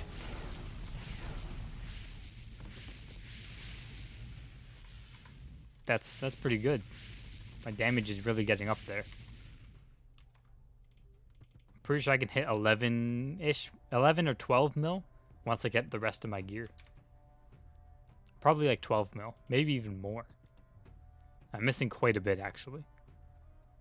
Like 55% skill damage.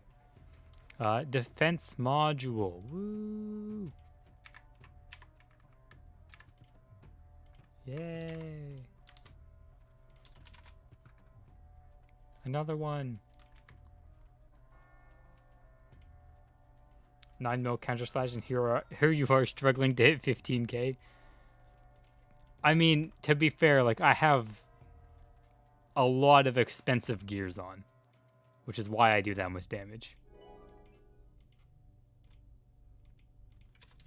If I had like very low level Eden, like more basic gear, I would literally do like 15,000 damage.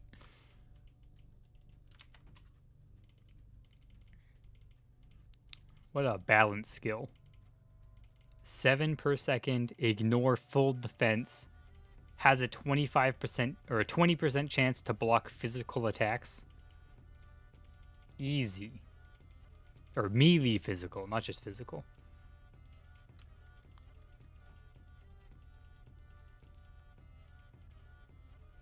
And then I would play a clip of the first run, where it didn't activate at all for the first 10 seconds. And I just got blasted by lasers.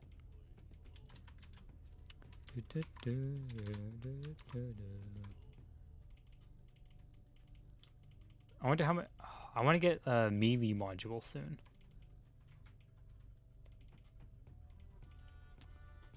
I need more Zenny though to actually improve my gear. All force. Who sells 1,000? 144. 300 million still. That's insane. You could farm.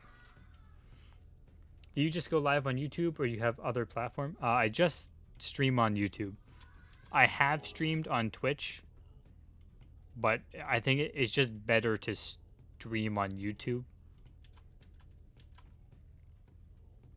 At least in my case. I mean, Twitch has a lot better, like, chat bots, emotes, all that stuff. YouTube has garbage for that stuff.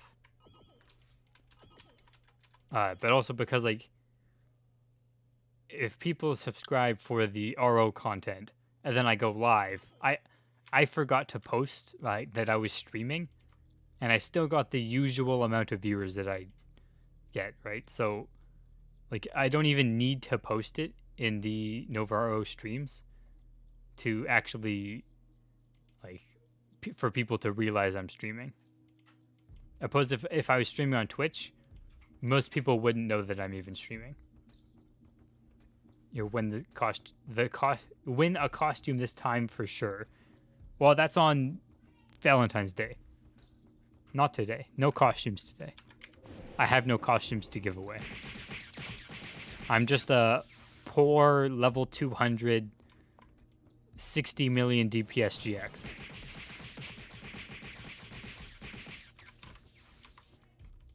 I can't afford those costumes.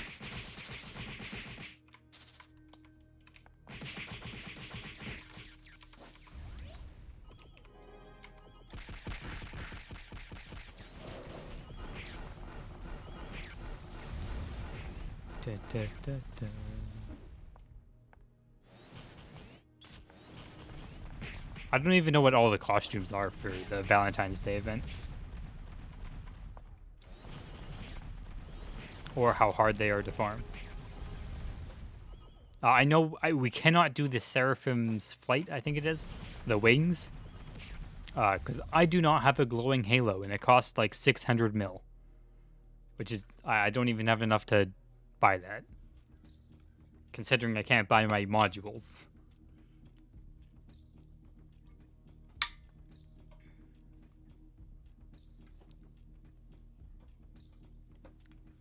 What gear is the gear I suggest you get first? Let's see. Shadow Taser level 120. Well, if you're going for physical damage first, which is easier to level with, Illusion Armor A at level 130.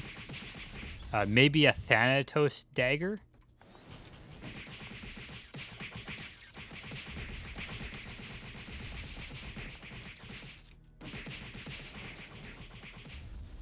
Recolored Fluttering Angel Wings aren't that great. I mean, I think I'll get them, though, because I'm making a collection. I may as well. I already have the other ones.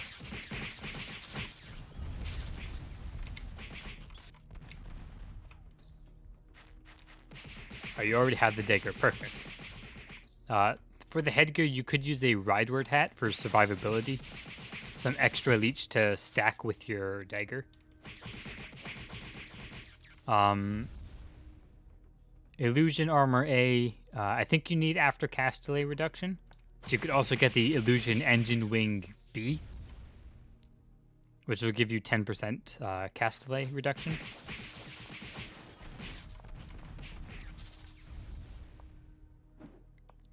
I could borrow it from someone, but someone has to lend me their 600 mil headgear costume. Sorry, some Archbishop needs to lend me their costume.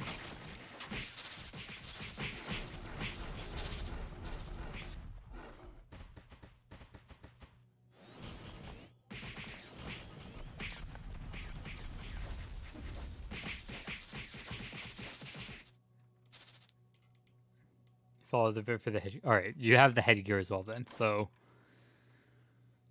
temporal boots of strength are pretty good. I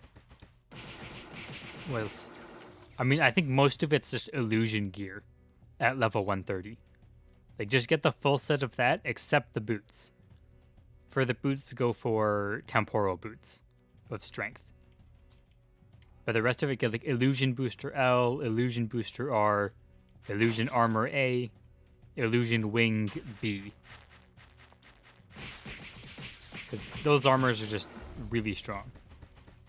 Or really strong early game. Like they start giving you momentum.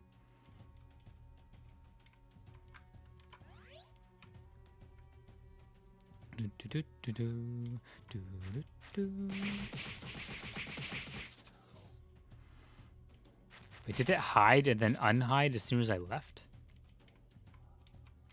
Stupid bush monster.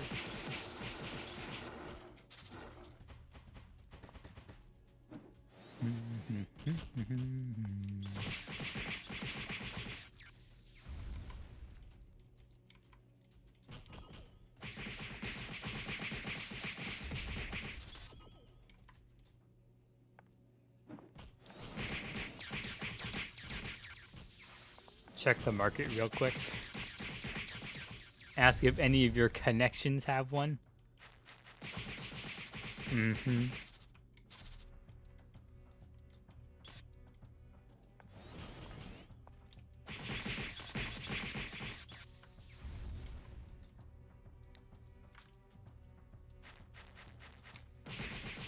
If you farm them yourself, they aren't that bad, really. Because you need 50... Like, +0 on all of them are fine. It's a great start. Because if you do the main storyline quest, you get 35 cores. Or do you get 50? I think you get 50 by the time you finish it. And it shouldn't require that much. You should be able to do it early on.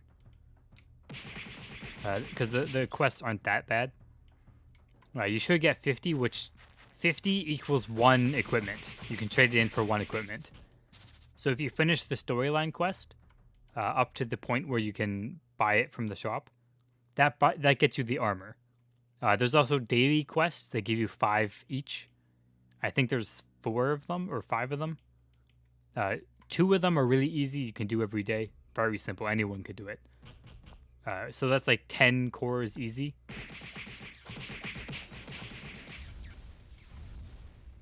And then I don't know if you'll be able to farm the monsters yet because they have kind of high HP.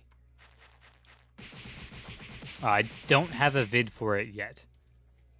I think the next Shotgun Rebel stream, I'm going to do the quest on the Shotgun Rebel. And then I'm going to take that video, or take the footage, and make that into a quest walkthrough. There isn't a video. I don't have a video for it yet. It's a work in progress.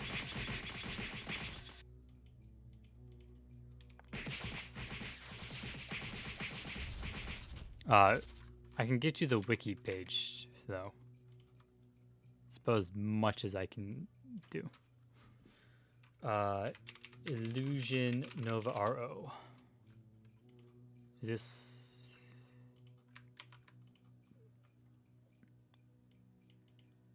Alright.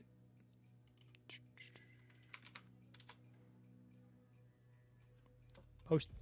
enter. Enter. What? Oh, that's the wrong bar. Oh my god. Did your 0 to Hero GX do that? The almost 20 per... yes. I got to the point where I was... Like, at the end, I was farming, cores.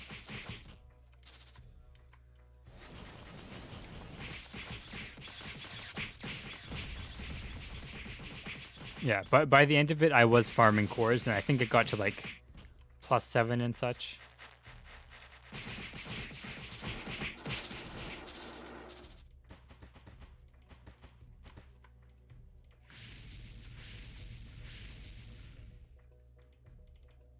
And I think it's near that area where I ended it. Because it was taking too long to progress from mid to end game.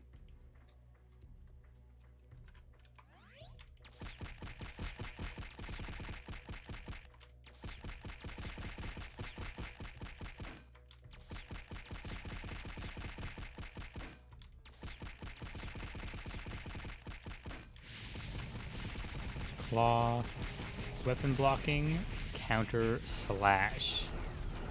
Easy.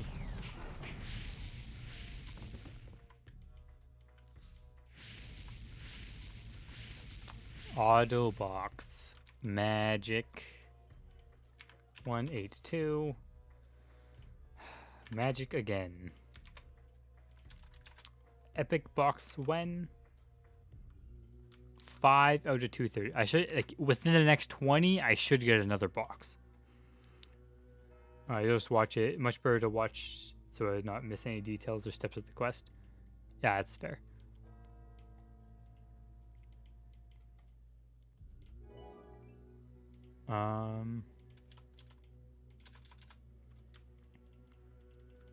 Yeah, I'll work on a walkthrough for it soon. Soon, TM.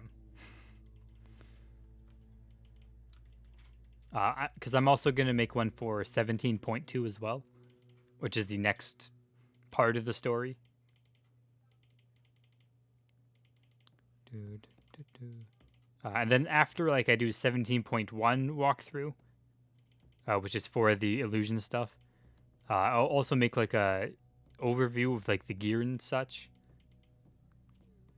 Do you have any end game classes besides GX? No, because I get bored of them and just sell them right away. The closest thing I have is my genetic, which I opened with no gears. Which I have like a +8 Whisper with Metal 5. I have +0 Shadow Gear. And I think I have a +9 Safety Saber with Contam Wander White Knight. And this is my closest to the other end game, which is just there for farming. I had end game Judex Archbishop at one point, but I got rid of that because I got bored.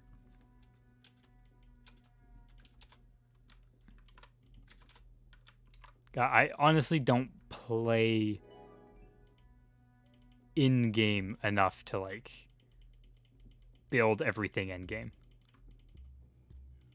I spend more time working on videos and other content, like, within the server, like wiki pages and stuff. Spend more time doing that than I do actually playing.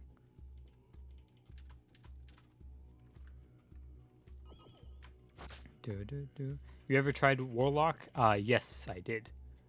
Oh, I had like a mid-game Crimson Rock Warlock.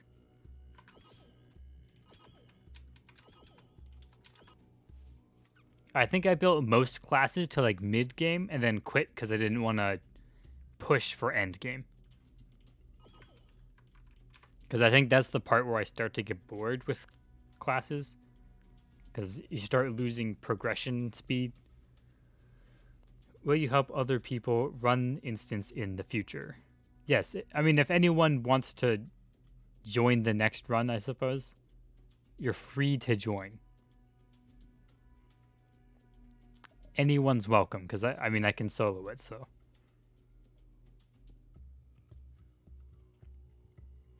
I don't usually like do normal parties anymore, because people don't listen. Because like, my build needs like no safety wall, because otherwise it stops me from getting attacked, so my build doesn't work. And like, people steal the aggro, and then like it ends up costing me a ton of potions and takes forever to kill the boss.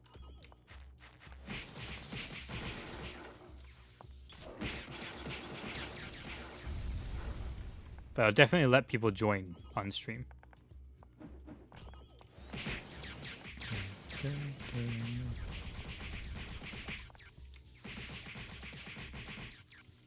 It's just my build depends on like tanking the aggro.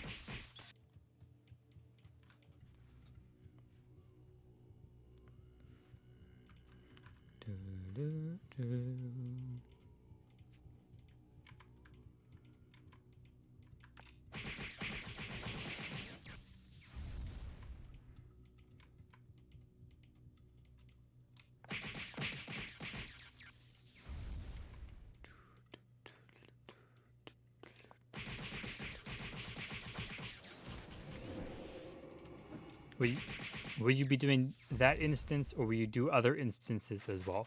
I just run this one at the moment. I don't need anything from other instances, because I have all my stuff like min-maxed. I don't really need the Zenny per se from them, or like the income of Zenny. So my builds are pretty self-sustaining.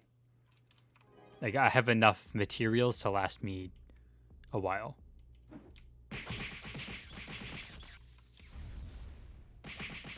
So I'm really just farming this for the low drops in hopes that I can get the rest of my gear from it.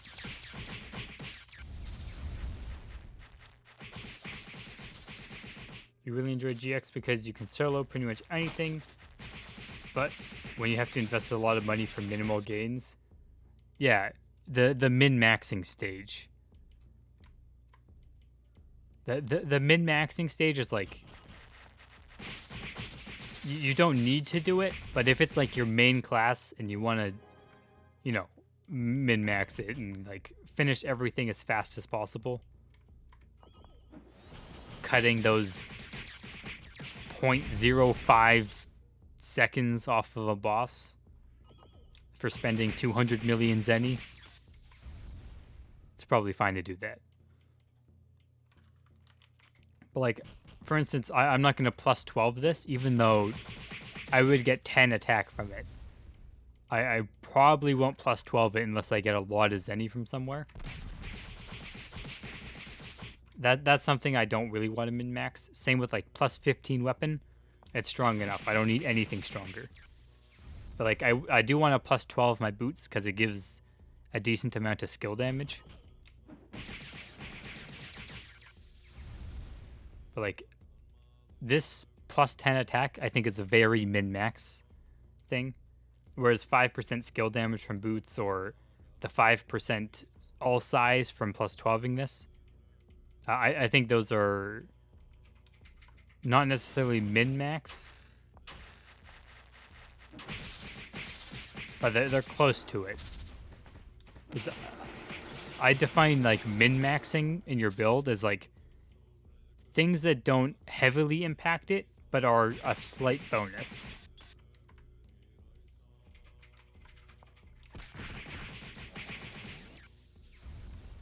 Like, plus 12ing this, I guess, doesn't matter. I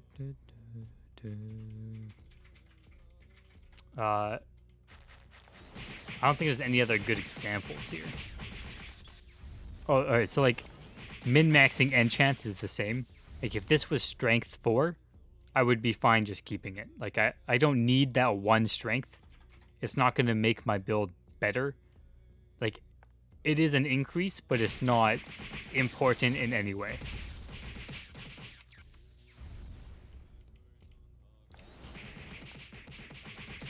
I want to make a video explaining like my thought progress on like the stages of gear or stages of builds, so that when I mention it in videos, it might make more general sense. Because like for like early game, mid game, late game, min maxing, people definitely have like slightly different definitions of them all. So sometimes it can be confusing. I think mainly mid game. Like mid game gears for one person is completely different than for someone else.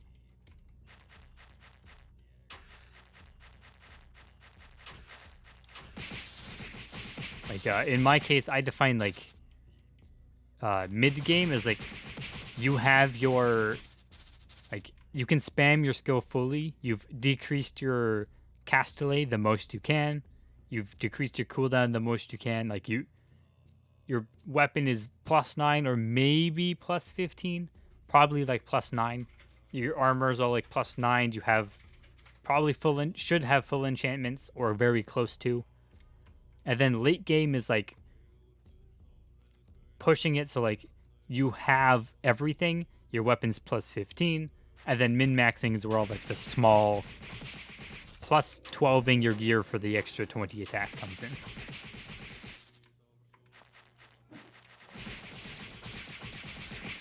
Basically, mid-game for me is like your build is functional. Everything is online. And it works.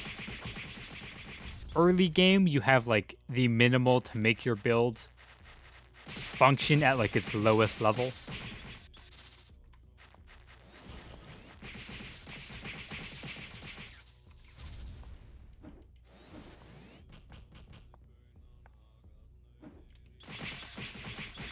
Exactly.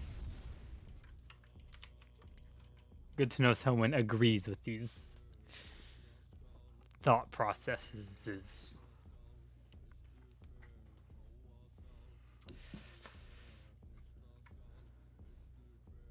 I'm gonna freeze to death. Alright, EVP, Magic Mushroom, Red Herb Activator, Blocking, Blessing, Holy, Agility. Perfect. Alright, come on, Epic Module Box. Give me that Wave Break Module.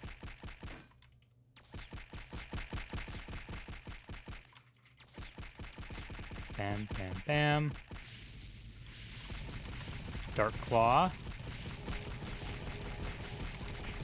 Ooh, Counter Slash. Good, good. It didn't take 20 minutes to activate. I wonder if I'll eventually get a card as well. I've done 230 runs. How many do I need for a card? 5,000? Auto Box, Agility.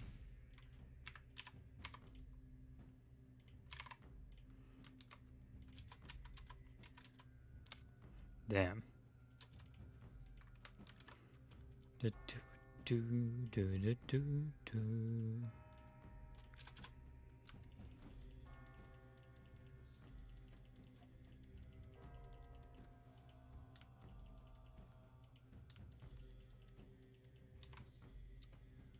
Da, da, da, da, da.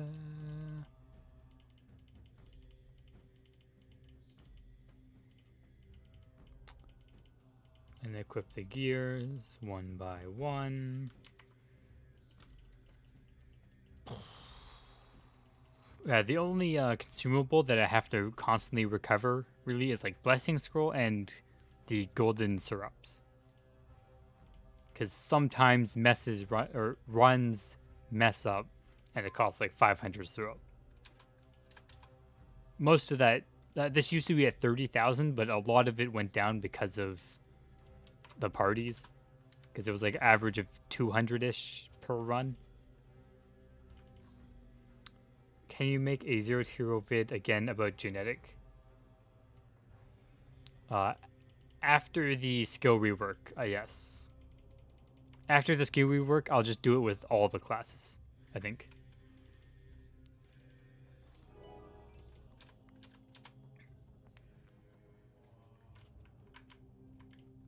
Because the spin to win, or Zero to Hero, I guess, like, is more used than I thought it was.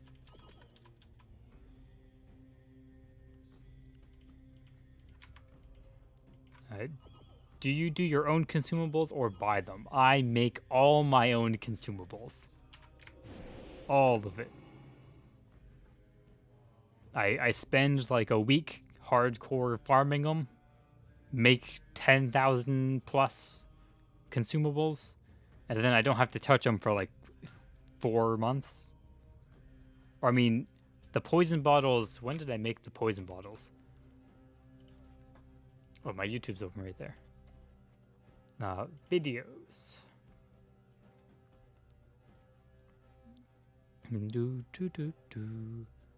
Poison bottles, poison bottles, poison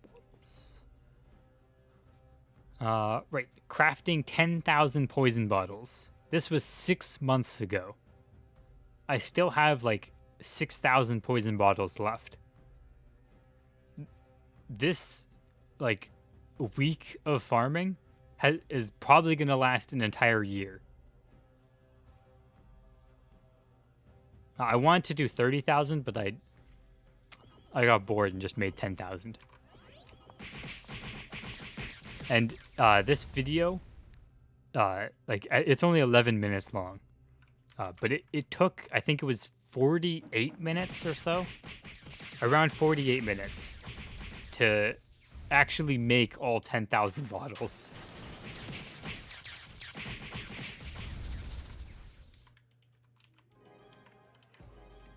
Takes a long time to craft them. It does feel really good when you have all your consumables made. Because you don't have that constant, like, every week you spend like 10 mil on this consumable. Also, your storage value goes up. Like, my main storage probably has like maybe even like 1 billion zenny worth of just consumables and etc. items. Literally watch and do your spin to win vid. Like what you do first, and then step by step. It does help make gear and some zenny out of it. Right. Do you make plus 20 foods as well? No, I do not. Not because I don't like want them. I would make full plus 20 foods, but I'm too lazy. I don't want to go farm plus 20 foods.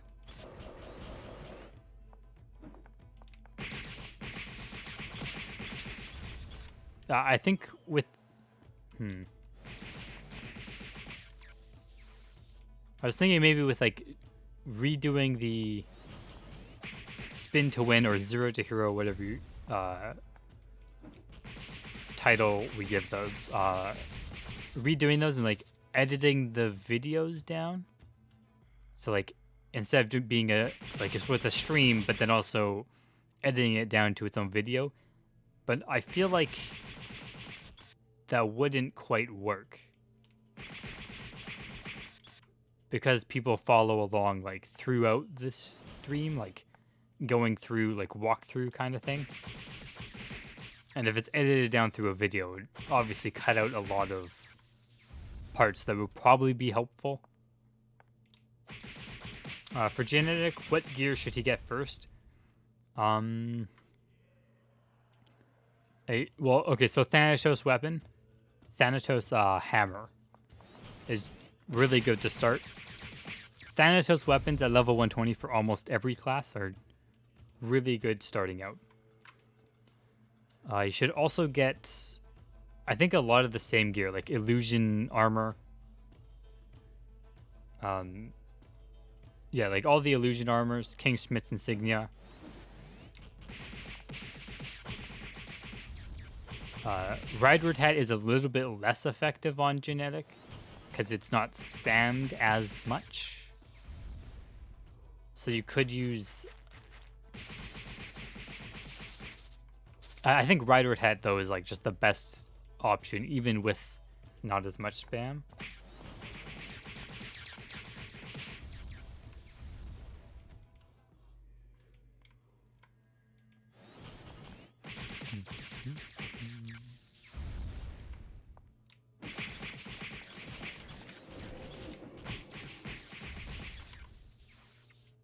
Don't mind watching more than an hour because he gives step-by-step details.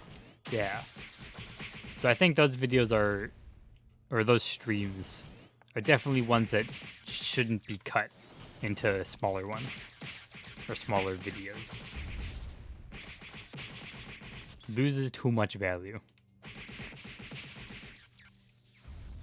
You'd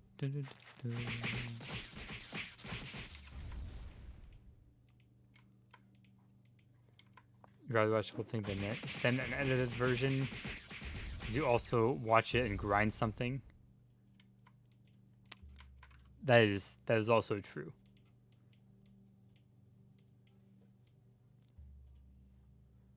I understand a lot, because like when I think basically if I'm not streaming myself or needing to edit like audio, I always have a stream on in the background, even if I'm not even paying attention.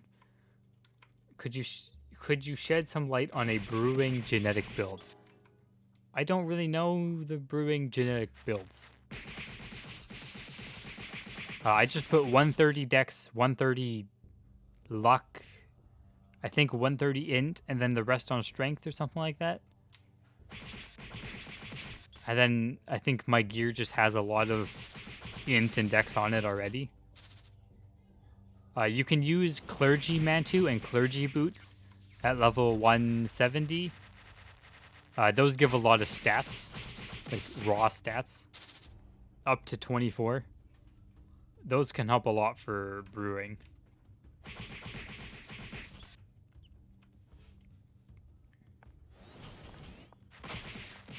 Instead of just flashing over your gear, you actually show how to make or achieve the gear. Yeah, I think that's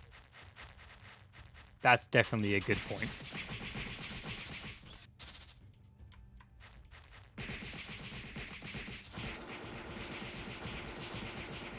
Considering that, like, anybody can make a gear build, really. It's not that difficult. Or anyone with at least, like, game knowledge and knows how to put it together. I think it's more showing people how to obtain the gears and how to get to that point that that needs more work.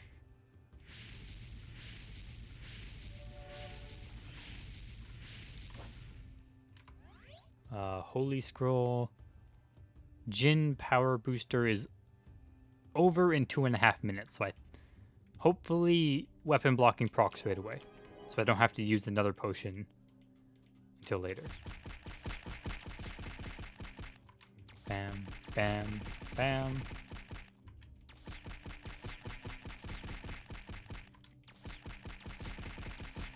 Alright, where's Lambda? Wow, it procced right away. Easy peasy. 3 potion run? Did it. 3 potions that run. Easy peasy.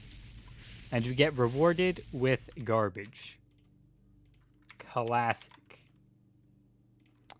24 agility modules.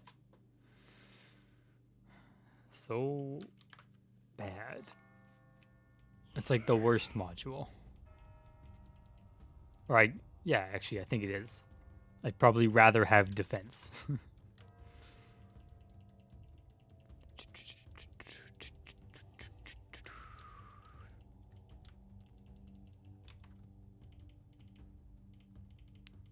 All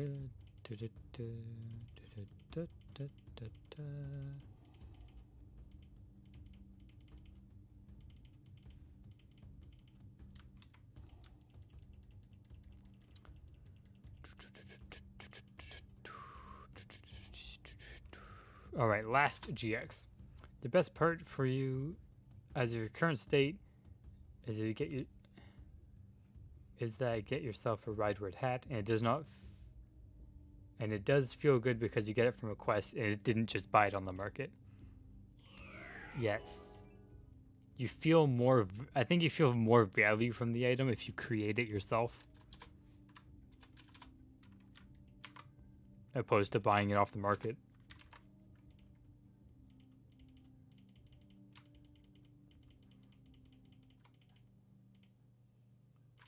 Magician's Bell. I think I should also make a video on like a Rideward quest walkthrough. Because that's, I mean, very common recommended early game gear. Kind of surprised I haven't made a video about that yet.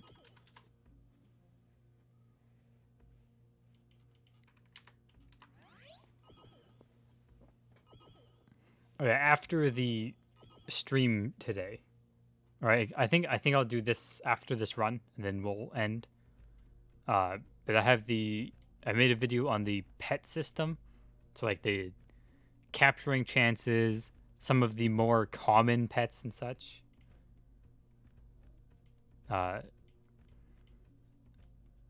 And some more info about pets, like the loyalty system.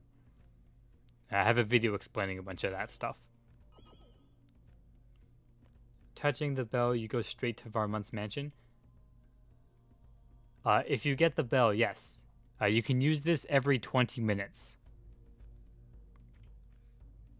The heck? No, stop. Oh my god. But yeah, you just double click it and you can go straight to the mansion. But it has a 20-minute cooldown, so like you have to, opposed to Nylum and Enbrock. But it's a great shortcut.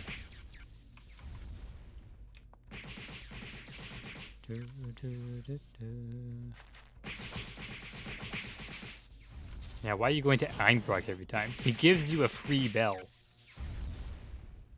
He gives you the bell. Why wouldn't you? It says on it he provides. Oh wait, this is new actually. This blue part wasn't here before. Pretty sure.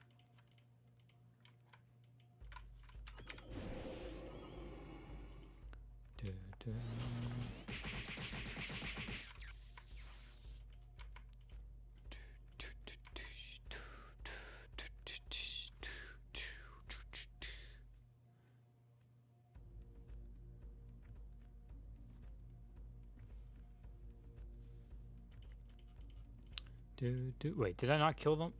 Oh my god, there's a bush somewhere. It's over there. I'm losing my mind. What's this? Wait, when this later this month. I guess the 25th. What's going on in trade? Wow, a lot of stuff.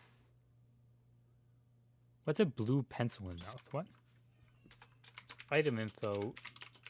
Blue pencil. Is this a recolor or what? Hit +3.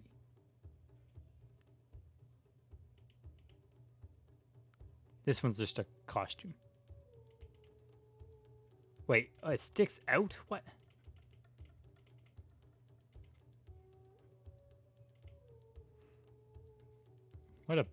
Why is it? What a bad costume. I don't like it.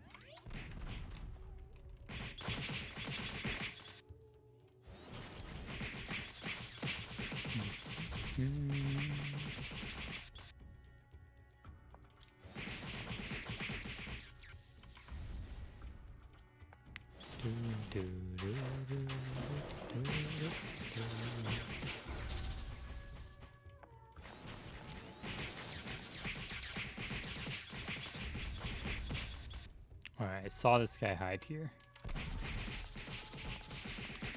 There's no hiding from GXs.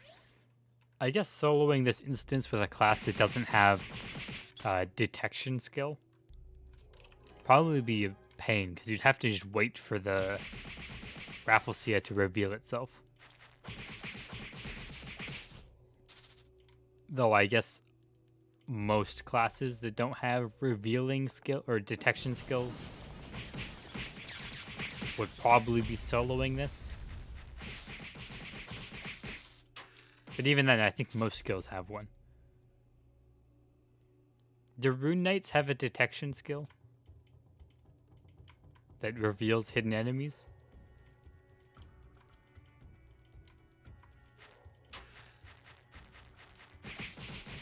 So I know Acolytes have one. Rangers obviously have one. I don't know the Rune Knight skill tree well enough. Dun, dun, dun.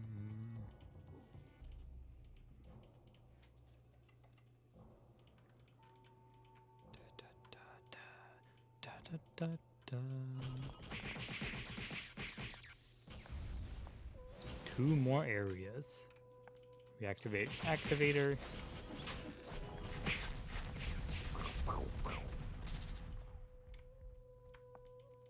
So next stream will be on Valentine's Day, which we're just gonna farm costumes all day and give them away when we finish them, like as we finish them through the stream.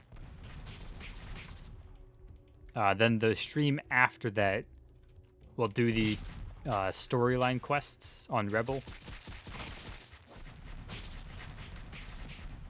Yeah, that's as far as I'll go.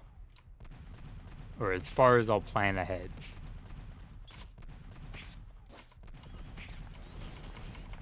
Oh my god, running out of SP.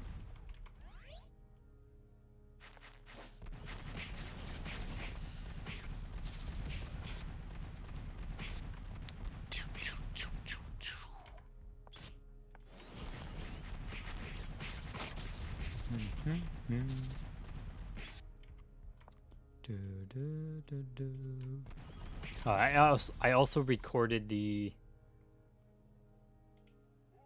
Do you think it's worth making a lot of costumes and selling after the event? I mean, costumes are probably one of the best markets, I think, for making Zenny.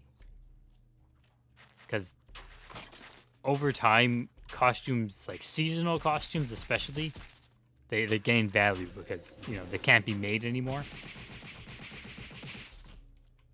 Especially costumes that require other old costumes to make.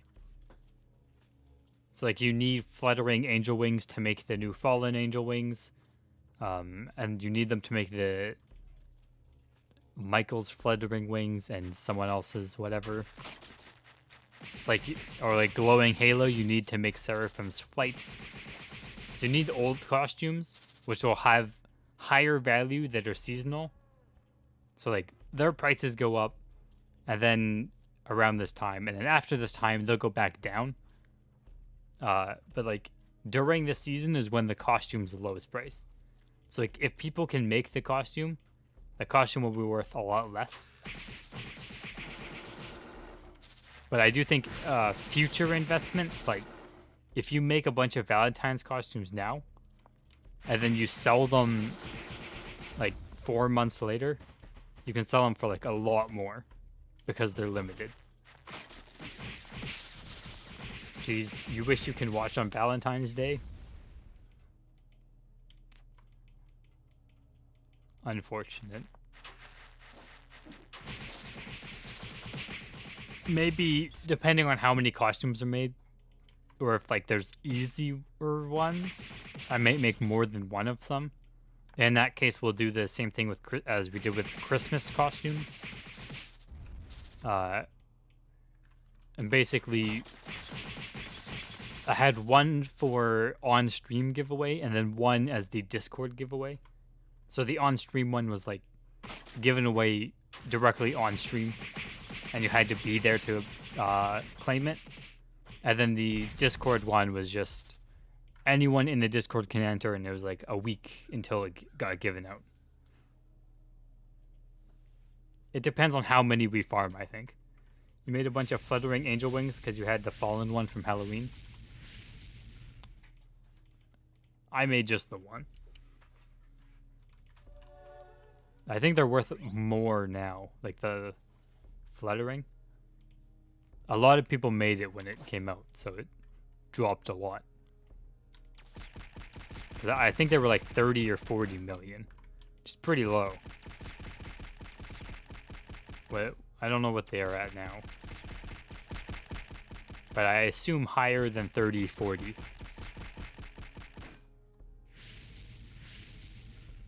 What the heck? Where is he?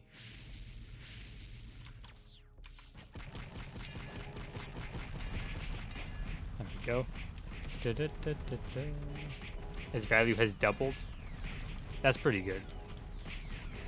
I know I opened a bunch of the event eggs for the blue blinking eyes, so I could sell those later, and I ended up selling them early, but like they were 15 mil during the egg, and afterwards I sold most for like 22 million. Which was a lot of Zenny from those. More garbage. Sad.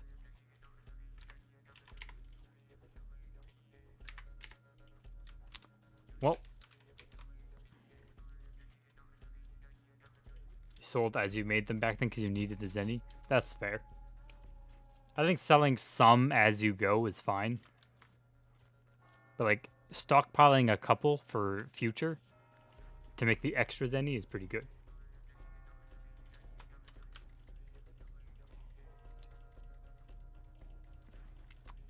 That's the last GX. Yeah, sometimes you just need quick Zenny. Oh wait, no, I want to go back and trade in my tickets. We can gamble and maybe get an above all module. No, not above all. No. I don't want above all. I take that back. All force. I want an all force module.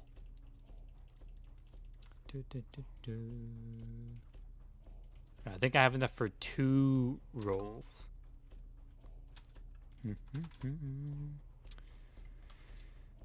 90, 180, yes. Alright, it's been over 20 minutes, so I can use this bell again. 2 rolls. Do we get any value today? Or just sadness? Not even soapstone today.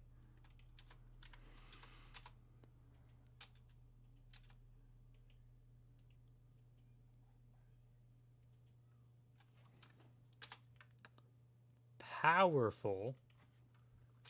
Item info. Powerful. Oh. Next, I think. Who sells? No, the top one is top. 1, 4, 3. Okay, it's not that much, but not bad. This is the engine wing one. It's a decent amount of it. You get 5, 6, 7. You get 10% melee, ranged, or magical damage. Or you get all of them, but pretty decent. You couldn't do all your hidden garden runs earlier, and now there's no parties. Oh, you should have joined me. And a dex, so powerful and a dex module.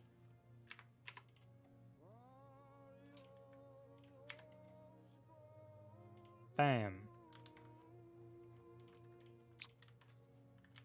Well, that's it there.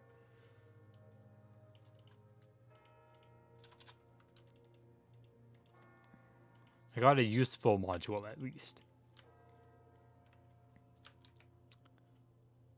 All right.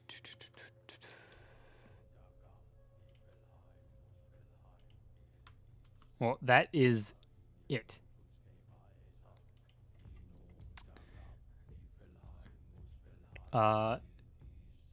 So there'll be another stream on in 2 days on Valentine's Day. And after the stream, I'm going to post my pet system video. And that's it. Have a good night, morning, afternoon, evening, or day, wherever you are. And I'll see you next time.